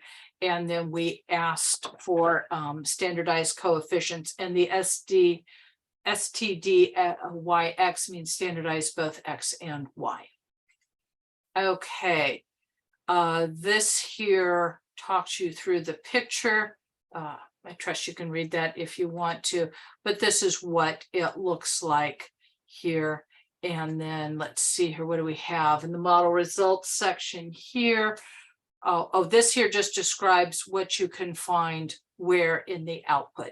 Instead of doing that, because let's just come over here and look at the actual output. I think that's more fun. All righty, let's go ahead and run this. Okay, so we ran it. One group, 200 observations. We have 2 outcome variables, the ultimate outcome, and then the mediator as an outcome. In some of the regressions, we have 2 independent variables, independent because nothing's pointing to them, right? And so our observed dependent variables are GRE and grad, and the observed independent variables are high school and college there. Okay, that's great. We used maximum likelihood. That's all fine. We've got our descriptive statistics. Always want to see this. That looks good. We had 9 free parameters. I'm not going to go through all of the output here, but this would be very important for you if you were running this model for publication or whatever purpose here, you want to look at all this good stuff here. Blah, blah, blah. Here are your model results. And people ask us about this. This is basically just a z-test because it's the estimate divided by the standard error is this, and the two-tailed p-value. Most versions of Mplus up to, boy, I want to say somewhere in version 7 or early version 8 did not include this column. Banked finally acquiesced to including it, but basically if anything here was greater than 1.96, you considered it to be statistically significant, but everybody wanted the exact p-value, so we finally added this column in here. But earlier versions of Mplus did not include that, and it actually isn't really a problem. Here is your standardized model results. So you want to look for that, to look for the standardized results here. And there you go. And then your R-squareds. And so now let's go to our diagram here and we'll view the diagram. And then here you go. So here's your diagram. And like I said, before you start to interpret your results, I would always come here and look at this just to make sure that this was the model you intended to run. Because if you see lines that you don't think should be there, or if you realize some lines that should be there are not, you got to go back and fix your code. And so starting off here isn't a bad thing. Okay, so that's this. Let's see, here's that. Yeah, there we go. Okay, let's go back to this. You can get direct and indirect effects here with the indirect command here. So let's look at our code here. This part of the code, whoops, that part of the code is exactly what we had before. Notice we have added this part here. So we've said model indirect, and we've put an indirect effect between these two variables here. And so we've got this here. So that's okay. We'll put that in. Right. So we're all good there. Let's see here. Yes, it adds some additional output. Doesn't really change the model itself, but it will put that in there. And let's see here.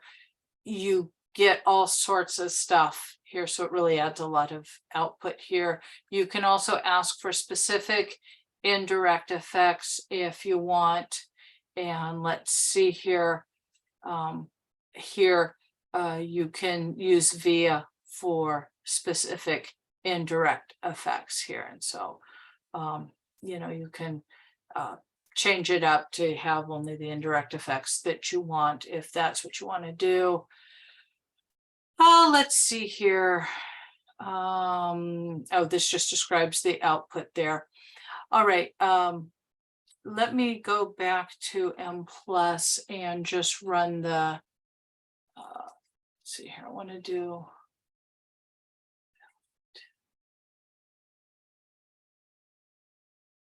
Okay, so go ahead and run that. And then all of this is what we've seen before. Lots of this. And now this is the new section that's in your output there. Okay, so the model didn't change. That's why the two pictures look the same, but you got this additional information. And then you get the standardized version of all of that down here. Okay, so that is a quick tour through path models. Any questions before we move on to exploratory factor analysis?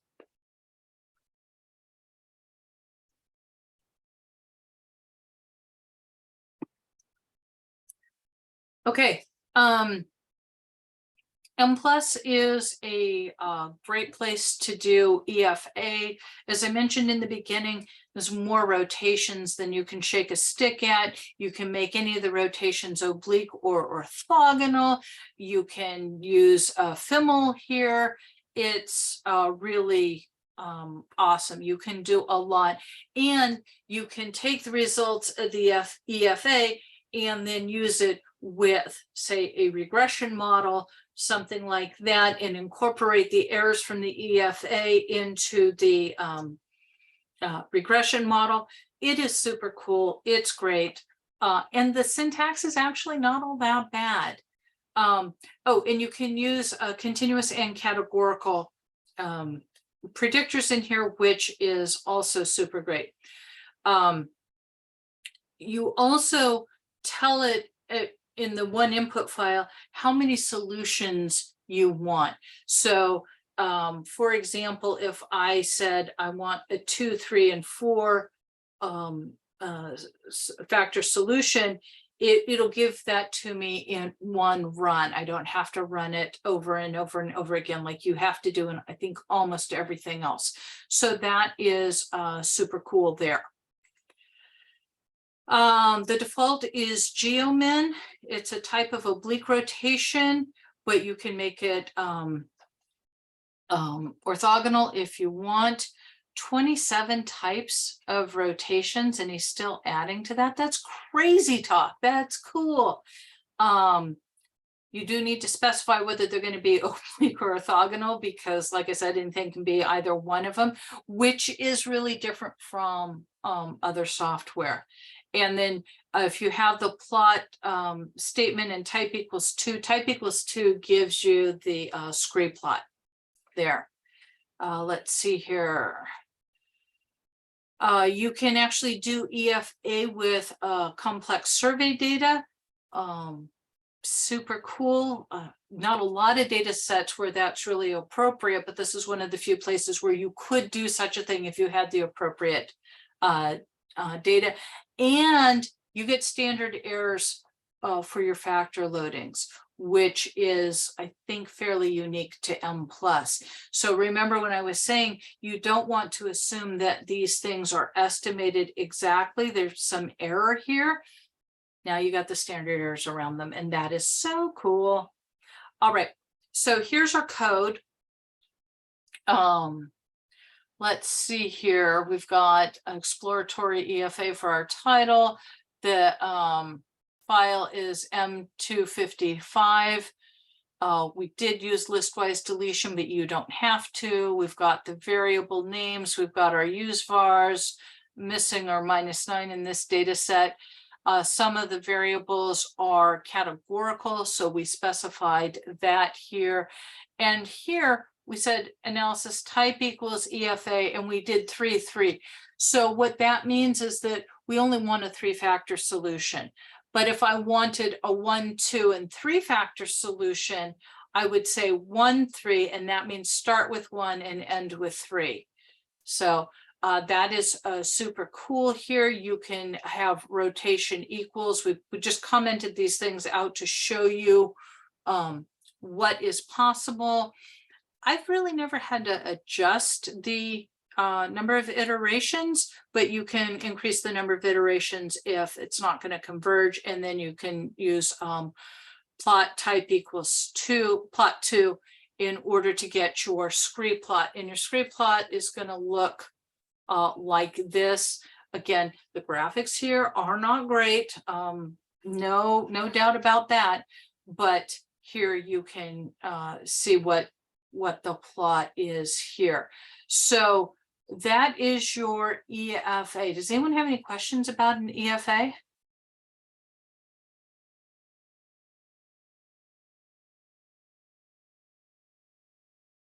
Okay. So there's exploratory factor analysis, and then of course there's confirmatory factor analysis, and we can talk about a CFA here. And it's a measurement model that estimates continuous latent variables based on your observed indicators, okay, or manifest variables, however you want to call them. There's things that are columns in your data set, right? Those observed variables can be categorical, continuous, or any combination thereof. So one way to kind of think about an EFA is that each case has the true score on the continuous latent variable, and that each of the observed values here is a result of that true score plus the measurement error, right? So remember before we were saying that in the path analysis, everything was measured without error. Here we're allowing things to be measured with error, which obviously much more realistic. The model attempts to estimate your true score based on the relationships of these observed variables, okay? I want to point out here that the path analysis, and most especially the EFA and the CFA, these are large N procedures, all right?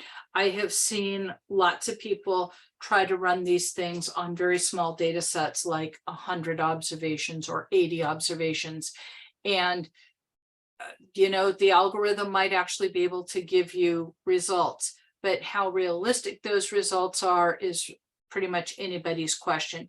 So just remember that we're talking about large N procedures here, okay? If we've got a single latent variable here, let's see here, we've got a data set that contains 12 variables, and they've all been standardized, and we're going to have some latent variables here. And as a first step, we're going to model this single latent variable, and it's going to look like this. And so these boxes here are your observed variables, and the stuff in the circles are the latent variables. And this is saying that this latent variable is causing these observed variables, and these arrows down here say that these are measured with error. Okay, so that's what you're looking at here. The code here is relatively simple, and we say, you know, all of this looks very familiar to you by now. Model here, adjust by these variables here, right? So adjust is the latent variable indicated by these 4 observed variables. Okay, we went over that. One of the loadings will always be fixed to 1, so that the scale is defined, or you can have a latent factor variance that's fixed to 1, but you gotta fix something to 1 just so that the model will be estimated here. The overall fit's the same no matter which constraint you use, but by default, Mplus is going to fix the loading of the first indicator listed after by in the model thing to 1. So in our output, this motive thing here is going to be fixed to 1 so that the scale can be identified. All righty, let's see here. We've got the by here. We talked about that. Oh, we've already gone through this. Let's go over here. This is a description of what you're going to see in the output, and you're going to have a lot of output. I mean, a lot of output here. We can also have a measurement model with multiple latent variables. In our example, those latent variables are going to be correlated. The curved double-headed arrows denote covariances there. And so we've got this here. So for this latent variable, we have 2 observed predictors. Here we have 3, here we have 3, here we have 4, and then these things are allowed to be correlated here. That's what these curved arrows up here are doing, is correlating all of this. Needless to say, once you've got lots of latent variables, and especially when they get correlated, the sample size requirements go up and up and up very, very, very quickly, right? especially when they're correlated, because when they're correlated, they contain less unique or independent information. So the higher the correlation, the less information they contain. So n's got to go up. So we can look at this. This is what this is going to look like here. And so we've got all of these buys here. All right. Oh, let's see here. This is a description of the output. You can save the factor scores if you want to with save F scores for factor scores, if that's something that you want to do. And then we've got the save data down here to do this. Okay, so there we go. Boy, it's a lot about that. Okay. All right, let's scoot on to structural equation modeling. Do we have any questions?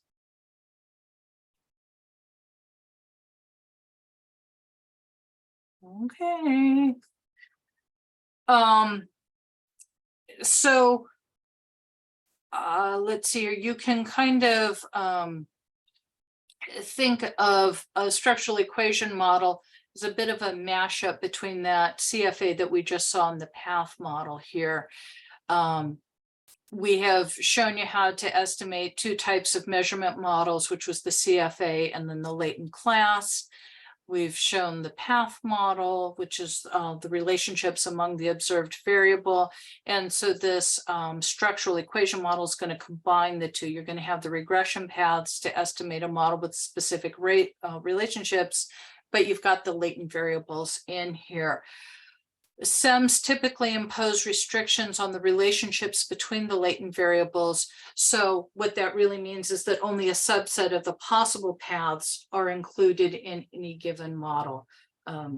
That's just, you know, and that's all based on theory. So you have to have a really well-developed theory before you're going to do something like that here.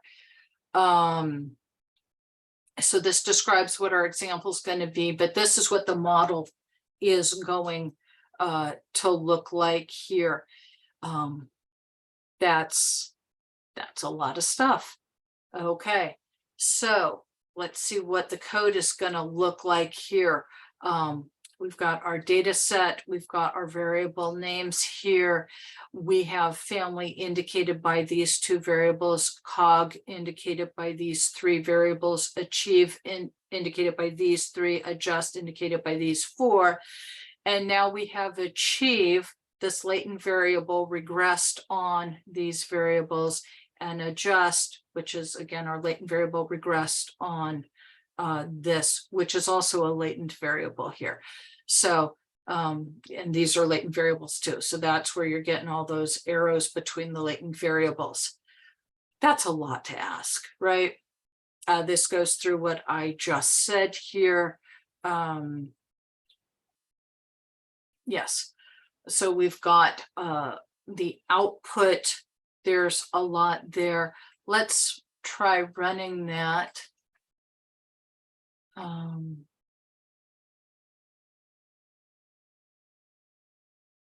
I have got a lot of things open here. Give me a second. I'm going to close this down so it doesn't look quite so busy. Okay, there we go. Now we got this here. We saw this code here. Let's just go ahead and give that a rock and roll. Okay. We have 500 observations, 12 dependent variables, 4 continuous latent variables. You just want to do a sanity check here, make sure that that's true of what you were trying to use or trying to do. This analysis may have multiple solutions. You should explore this using random starts. For example, random starts equals 20. So that is something that you should do. Mplus does a certain number by default, but increasing that is always a good idea. And Mplus is actually really super fast nowadays. So increasing that to 50 or even 100 random starts is not going to take forever on your computer. There are 40 free parameters. That's a lot here. Again, we're not going to go through this and discuss what this output means, but it's all important for this kind of model. Here are your model results. Remember what we said about the first one being set to 1 to set the scale. So here it is set to 1. That's why the standard error is 0. And this 999, it just means that this isn't something that's being estimated here. So when you see this, you know that something either got set or actually sometimes it means something blew up. Okay, so we've got our ones here. All that is good. We've got all this stuff. We have our intercepts here, variances here. We've got residual variances, all of this. But what we want to do is come here to our diagram and open our viewer. And this is what the model looks like.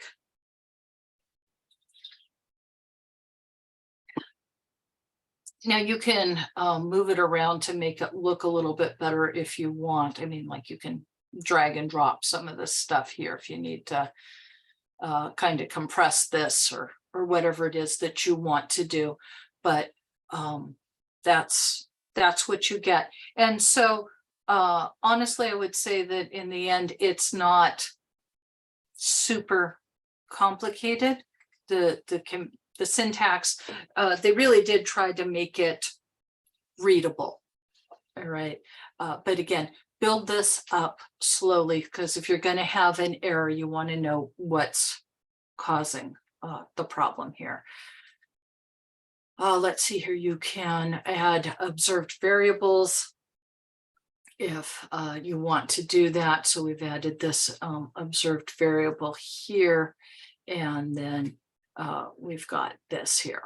So that's what we've got here. Let's see here.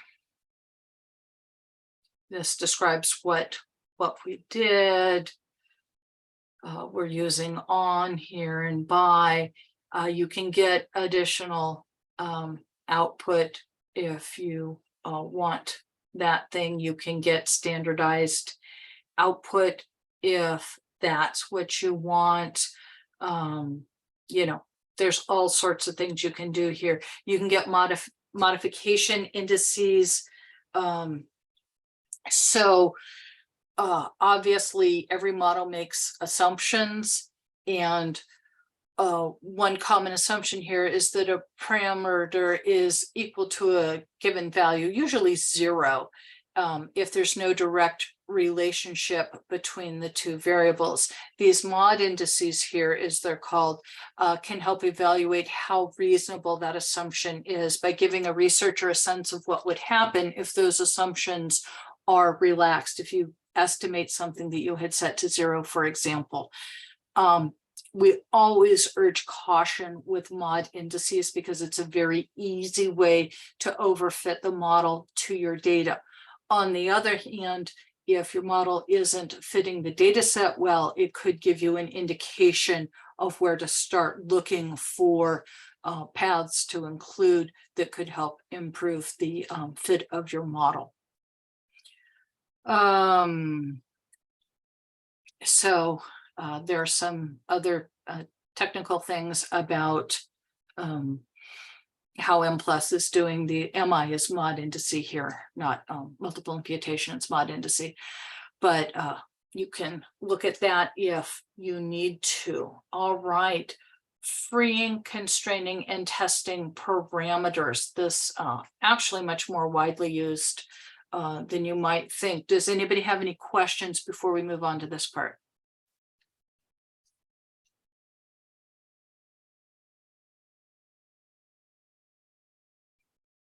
Okay. There Sorry, at least, yes. there was a question in chat. When including an observed variable in the model, does it work with only complete cases? For example, on slide 124, can I have missing values on psych, or does it work only with listwise? I believe you can use FIML. I mean, you might have to do the little trick with the square brackets, but I believe you can. I think so. Yeah. Okay. Any other questions? Okay. There are increasingly fewer and fewer situations in which you can't use FIML in Mplus. So, you know, as the theory develops, as they add more and more algorithms to Mplus, the number of analyses that can't handle FIML keeps going down. And so I believe in that situation, you really can use it. So that's awesome. And I don't remember off the top of my head which analyses you can use multiple imputation for.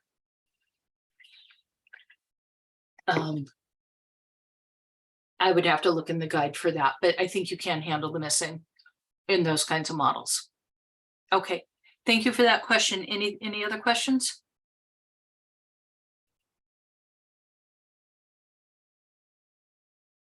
Okay, let's talk about freeing, constraining, and testing parameters. There's at least two reasons why you might want to fix or free a parameter.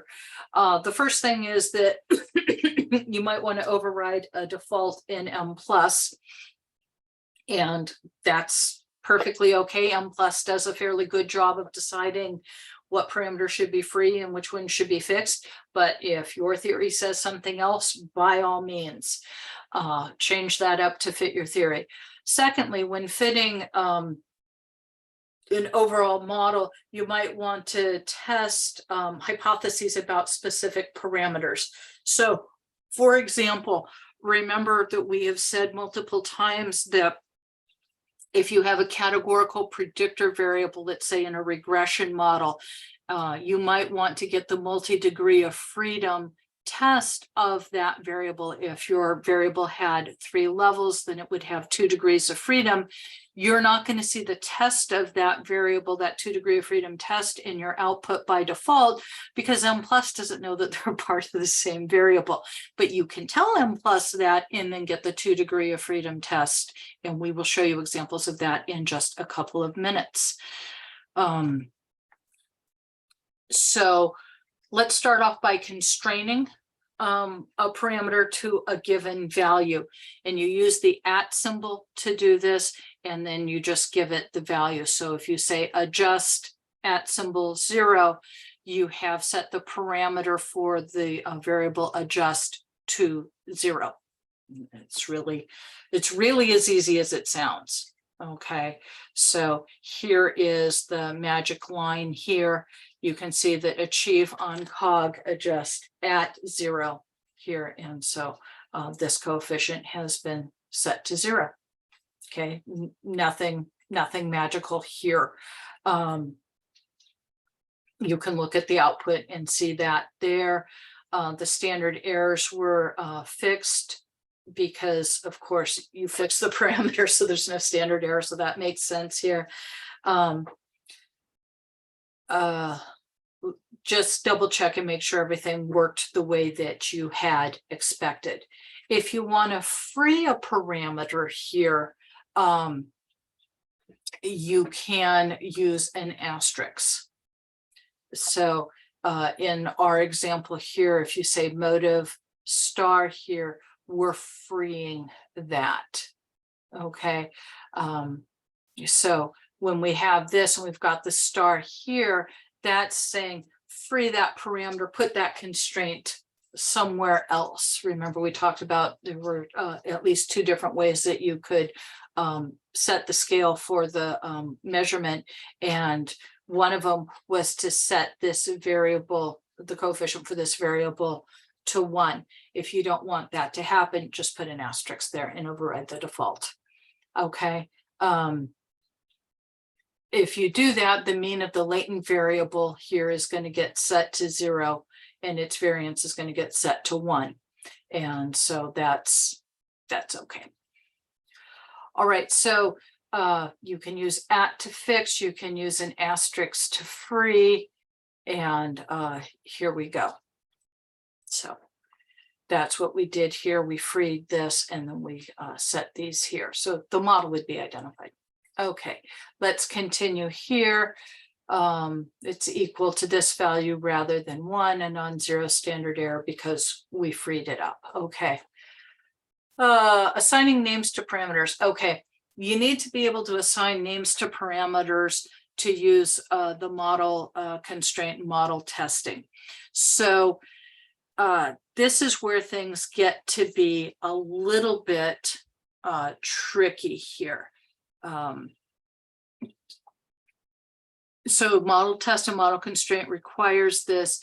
The name, which is usually just a letter or a number, okay, it's not some big long thing, it's a little thing, it's stuck in parentheses after the parameter that you want to name. But here's the kicker, it's got to be at the end of the line. And so if you have a whole bunch of them that you want to name, they all go on a separate line, and then the semicolon goes at the end. Okay, so that's what you need to do here. Let's look at some examples. Here we go. All right, so here, if previously all of this had been on one line without the A1, A2, and A3, right? But because we're naming them, and the parameter is now going to be called A1, this one will be called A2, and this will be called A3. It's got to be at the end of the line, and then you put the semi down here. And that's the magic. That's the way that this works. Okay. And then, so you can test hypotheses about individual parameters. Is, this parameter equal to, I don't know why we chose 2. Usually it's equal to 0 or 1. I don't know. But you could set it to 2 if you want. Groups of parameters or equality between the parameters here, right? So you can do that, and you would do this in the model test command. Let's see here. Let's look at the code, because I think that's actually the easiest way to see it. And so it's down here. Sorry, this type got a little bit small here. But here we're saying A1 equals A2 and A1 equals A3.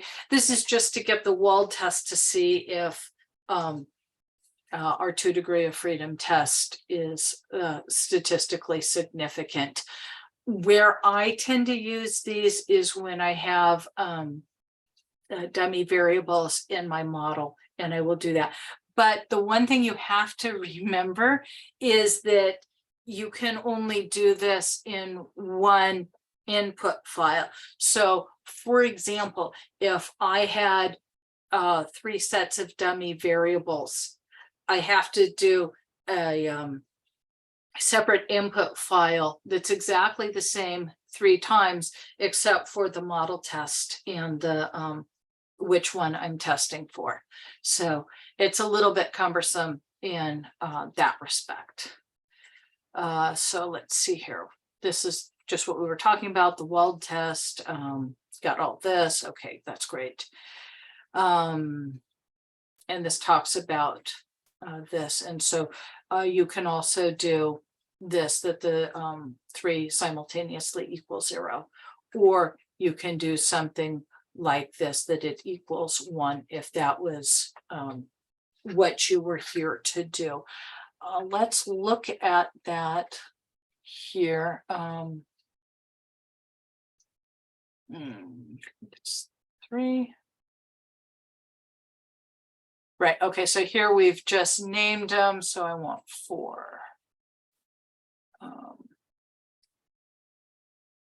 There we go. So then we've got this. Let's go ahead and run that.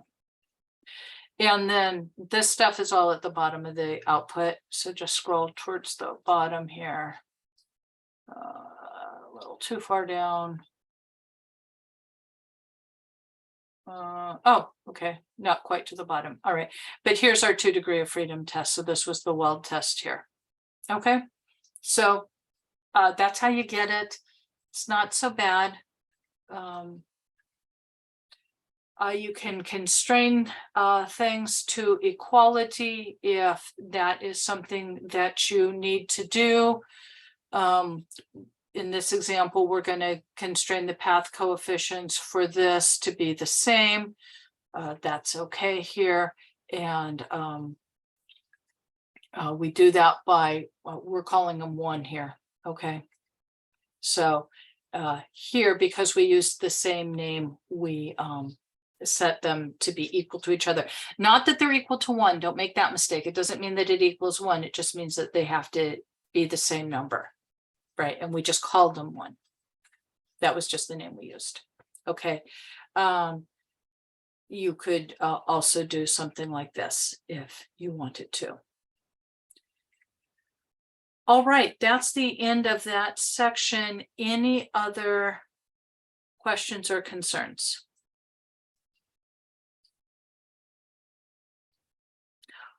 All right, this is the last section I'm going to go through. I'm not going to go through the multi-level section, and I'll go through the first couple of slides, but I'm not going to go through all the code because it gets a little more hairy here. But a lot of people really do come to Mplus to do mixture models. So let's have a quick peek at some of that code there. And it's actually not nearly as bad as you might have thought. There's all sorts of different names for the latent class models. Latent class was intended to say that all the categoricals were categorical, but there's latent profile analysis when they're all continuous. They're all variations on the same theme, and Mplus will allow you to have a mixture of continuous and categorical predictors in this kind of latent class model. So that's super helpful. Here is some of the specifications for the model. I don't really want to go into that too much because, again, I'm not here to teach you how to do an LCA. I'm just trying to give you a flavor of what your code's going to look like if that's the way you want to go.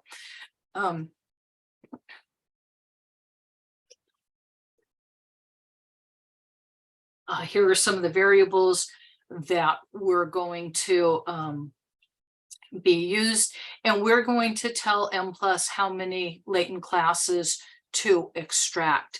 It's not going to be the same kind of code that we did for the EFA, but it's actually not all that bad.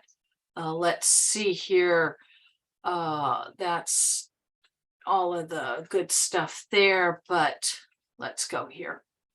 All right, we're familiar with title, we're familiar with data, we know about our names, we know use variables. Here's classes. Okay, classes, we're calling them C. That's just a tradition. You can call them anything you want. And this number in parentheses says that we are going to have 2 latent classes. We've used a categorical statement to tell Mplus that these variables are categorical. We do have to have type equals mixture because that's what's going to tell Mplus to run a latent class model. Now, all the rest of this is technically not necessary. We're saving out our classes here and our class probability. The format will be free, so you know what the file is going to look like. This type plot 3 is going to give you the profile plot here, and then the series here is used to get you the graph. And again, it is not it's not exactly what I'd call a publication quality graph, but for your own use, when you are working through these things, it is completely sufficient. And this is what you're going to get out of this. I never actually understood why the x-axis has all these things when it's just 1 and 2, but and 3, I don't know, I don't get that, but that's the way that it is. Don't let that confuse you there. But really the whole action here is this thing here where classes C, call it C, just, you know, so that it's simple. You can change this to 2 or 3 or 4, whatever you want here. We just wanted to show you that you can use categoricals here, and you can also have continuous. Obviously they wouldn't be listed there, but you can certainly do that. This is just an explanation of that output there. Interpretation, which we're not really going to go over, and then an explanation of that graph. What I wanted to get to here is this. So notice that there are variables on usevar that are not on categorical, and notice nothing else changed. You know, that was actually pretty easy, pretty nice. And so that's easy. And then this here will describe all of that syntax and what everything means there. So I know I kind of went through that quickly, but again, I know not everybody came to Mplus to do those kinds of models. What I wanted to convey to you is that at least the basic syntax isn't all that bad. And you can go back to syntax like this, and maybe you need to put in weights and cluster because you have complex survey data, or maybe you need to do something so that you can use full information, maximum likelihood, or whatever else. But that's the beauty of Mplus, is that you can mix and match all of these different elements into one single analysis, and I think that is awesome sauce. All right.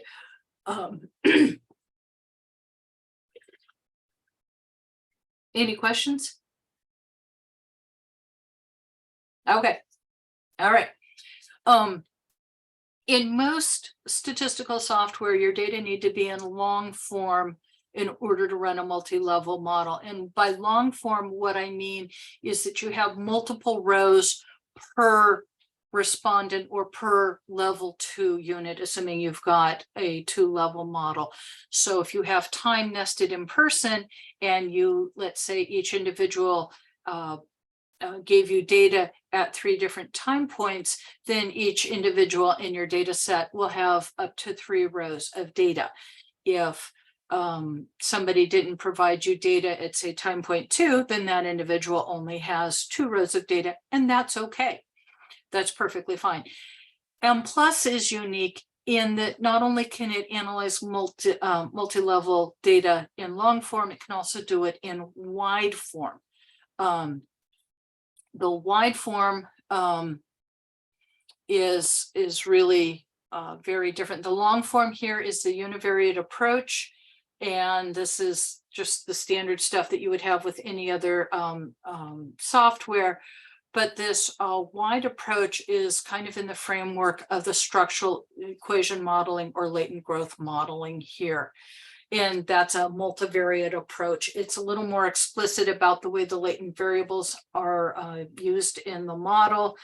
And in our example, we have up to 2 latent variables, the random intercept and the random slope for our predictor that we call time. We call them intercept and slope.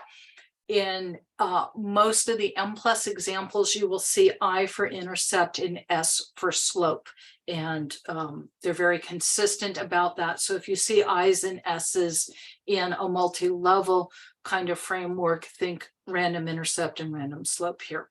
Okay, we're going to assume that these latent variables are normally distributed, and we're going to estimate the mean and variance of such things here. And again, I'm not going to go through all of this, but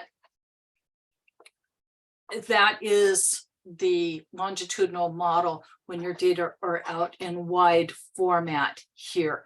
And that is not typically the image that comes to my mind when I am running a multi-level model, but it is a way that you can conceptualize a multi-level model if you need to do some fancy stuff above and beyond what you would do when the data are in long format, and you have the univariate approach here. And so the syntax can get a little hairy. I'll admit it, it can get a little bit hairy, but it's doable. And there's lots of examples on the Mplus website to help you do that. Bengt has a number of videos in which he discusses this and why you might want to do this as opposed to doing it in long form. And you know, that's just totally super cool. All right. That is an awful lot. There is a link in the chat. If it's not there, Andy's going to drop it in there super quick with a quick survey asking you about this workshop. I'd like to thank everybody for coming and spending 2.5 hours going through the basics of using Mplus. I hope that this has been very helpful to you. Are there any questions at this time? I'm going to stop sharing. And if you've got any questions, please feel free to ask me. And I didn't get the link. Oh, you didn't give a, here is the link here. Where's chat? My goodness, that's a long link.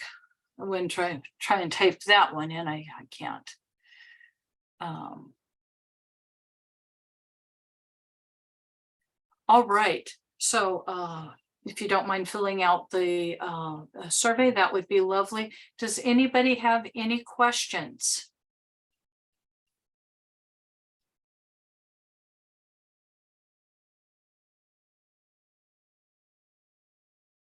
Okay. Let me ask you this. Is anybody who is still here currently affiliated with UCLA? And there was a question in chat, by the way.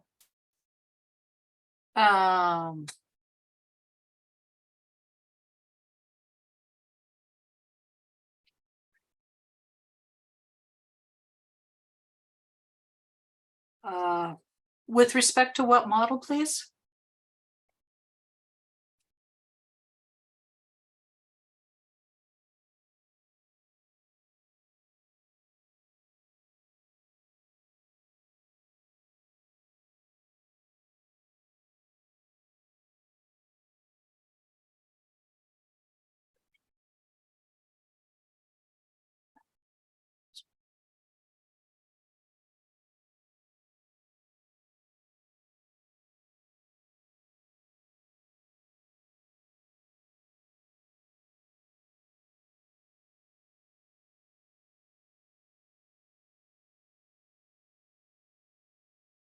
Are you talking about changing the intercepts from 1, 1, 1 and the slopes from 0, 1, 2, 3, 4, 5?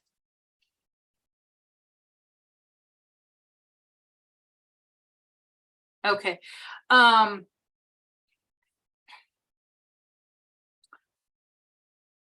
Traditionally, well, this is the traditional way of doing it. The intercept is set to 1, and then the slope is, they start at 0. There's a good reason to start at 0, and then going up through the 5 up through the different time points there. I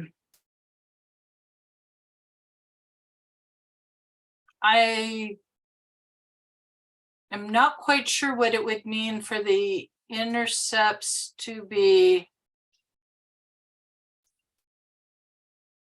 Oh, why it's set to 1? That's a mathematical thing. The intercept is always set to 1. That's the way that it's set up, as opposed to being estimated, but it is set to 1. That's part of the math. And I am sorry, I did skip those slides. If you go back a couple of slides, it will explain why that is true.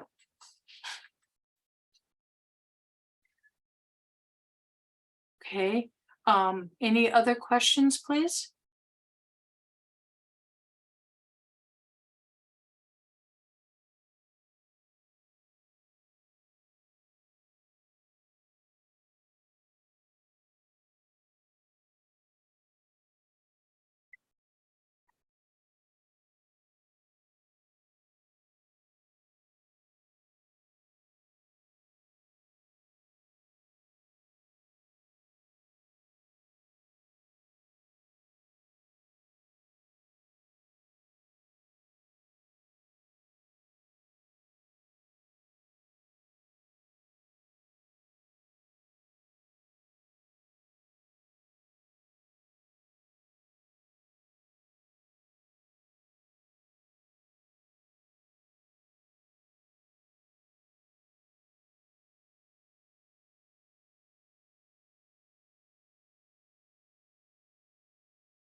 All right, are there any last minute questions?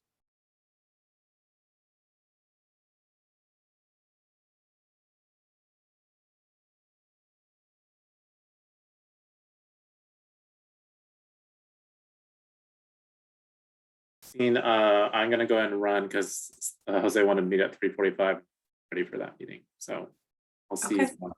Thank you. Okay, sure. Bye-bye. Bye.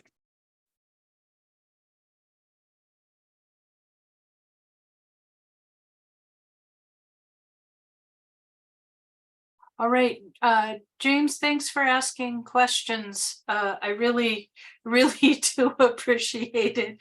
At least I know somebody is actually there. I'm always concerned that somebody is, just turned off the camera and walked away. So thank you for participating. I really do appreciate it. And we'll be deciding the next topics for next quarter's workshops in a couple weeks. So you can check the seminar's webpage to see what we'll be offering, okay? Okay, thank you.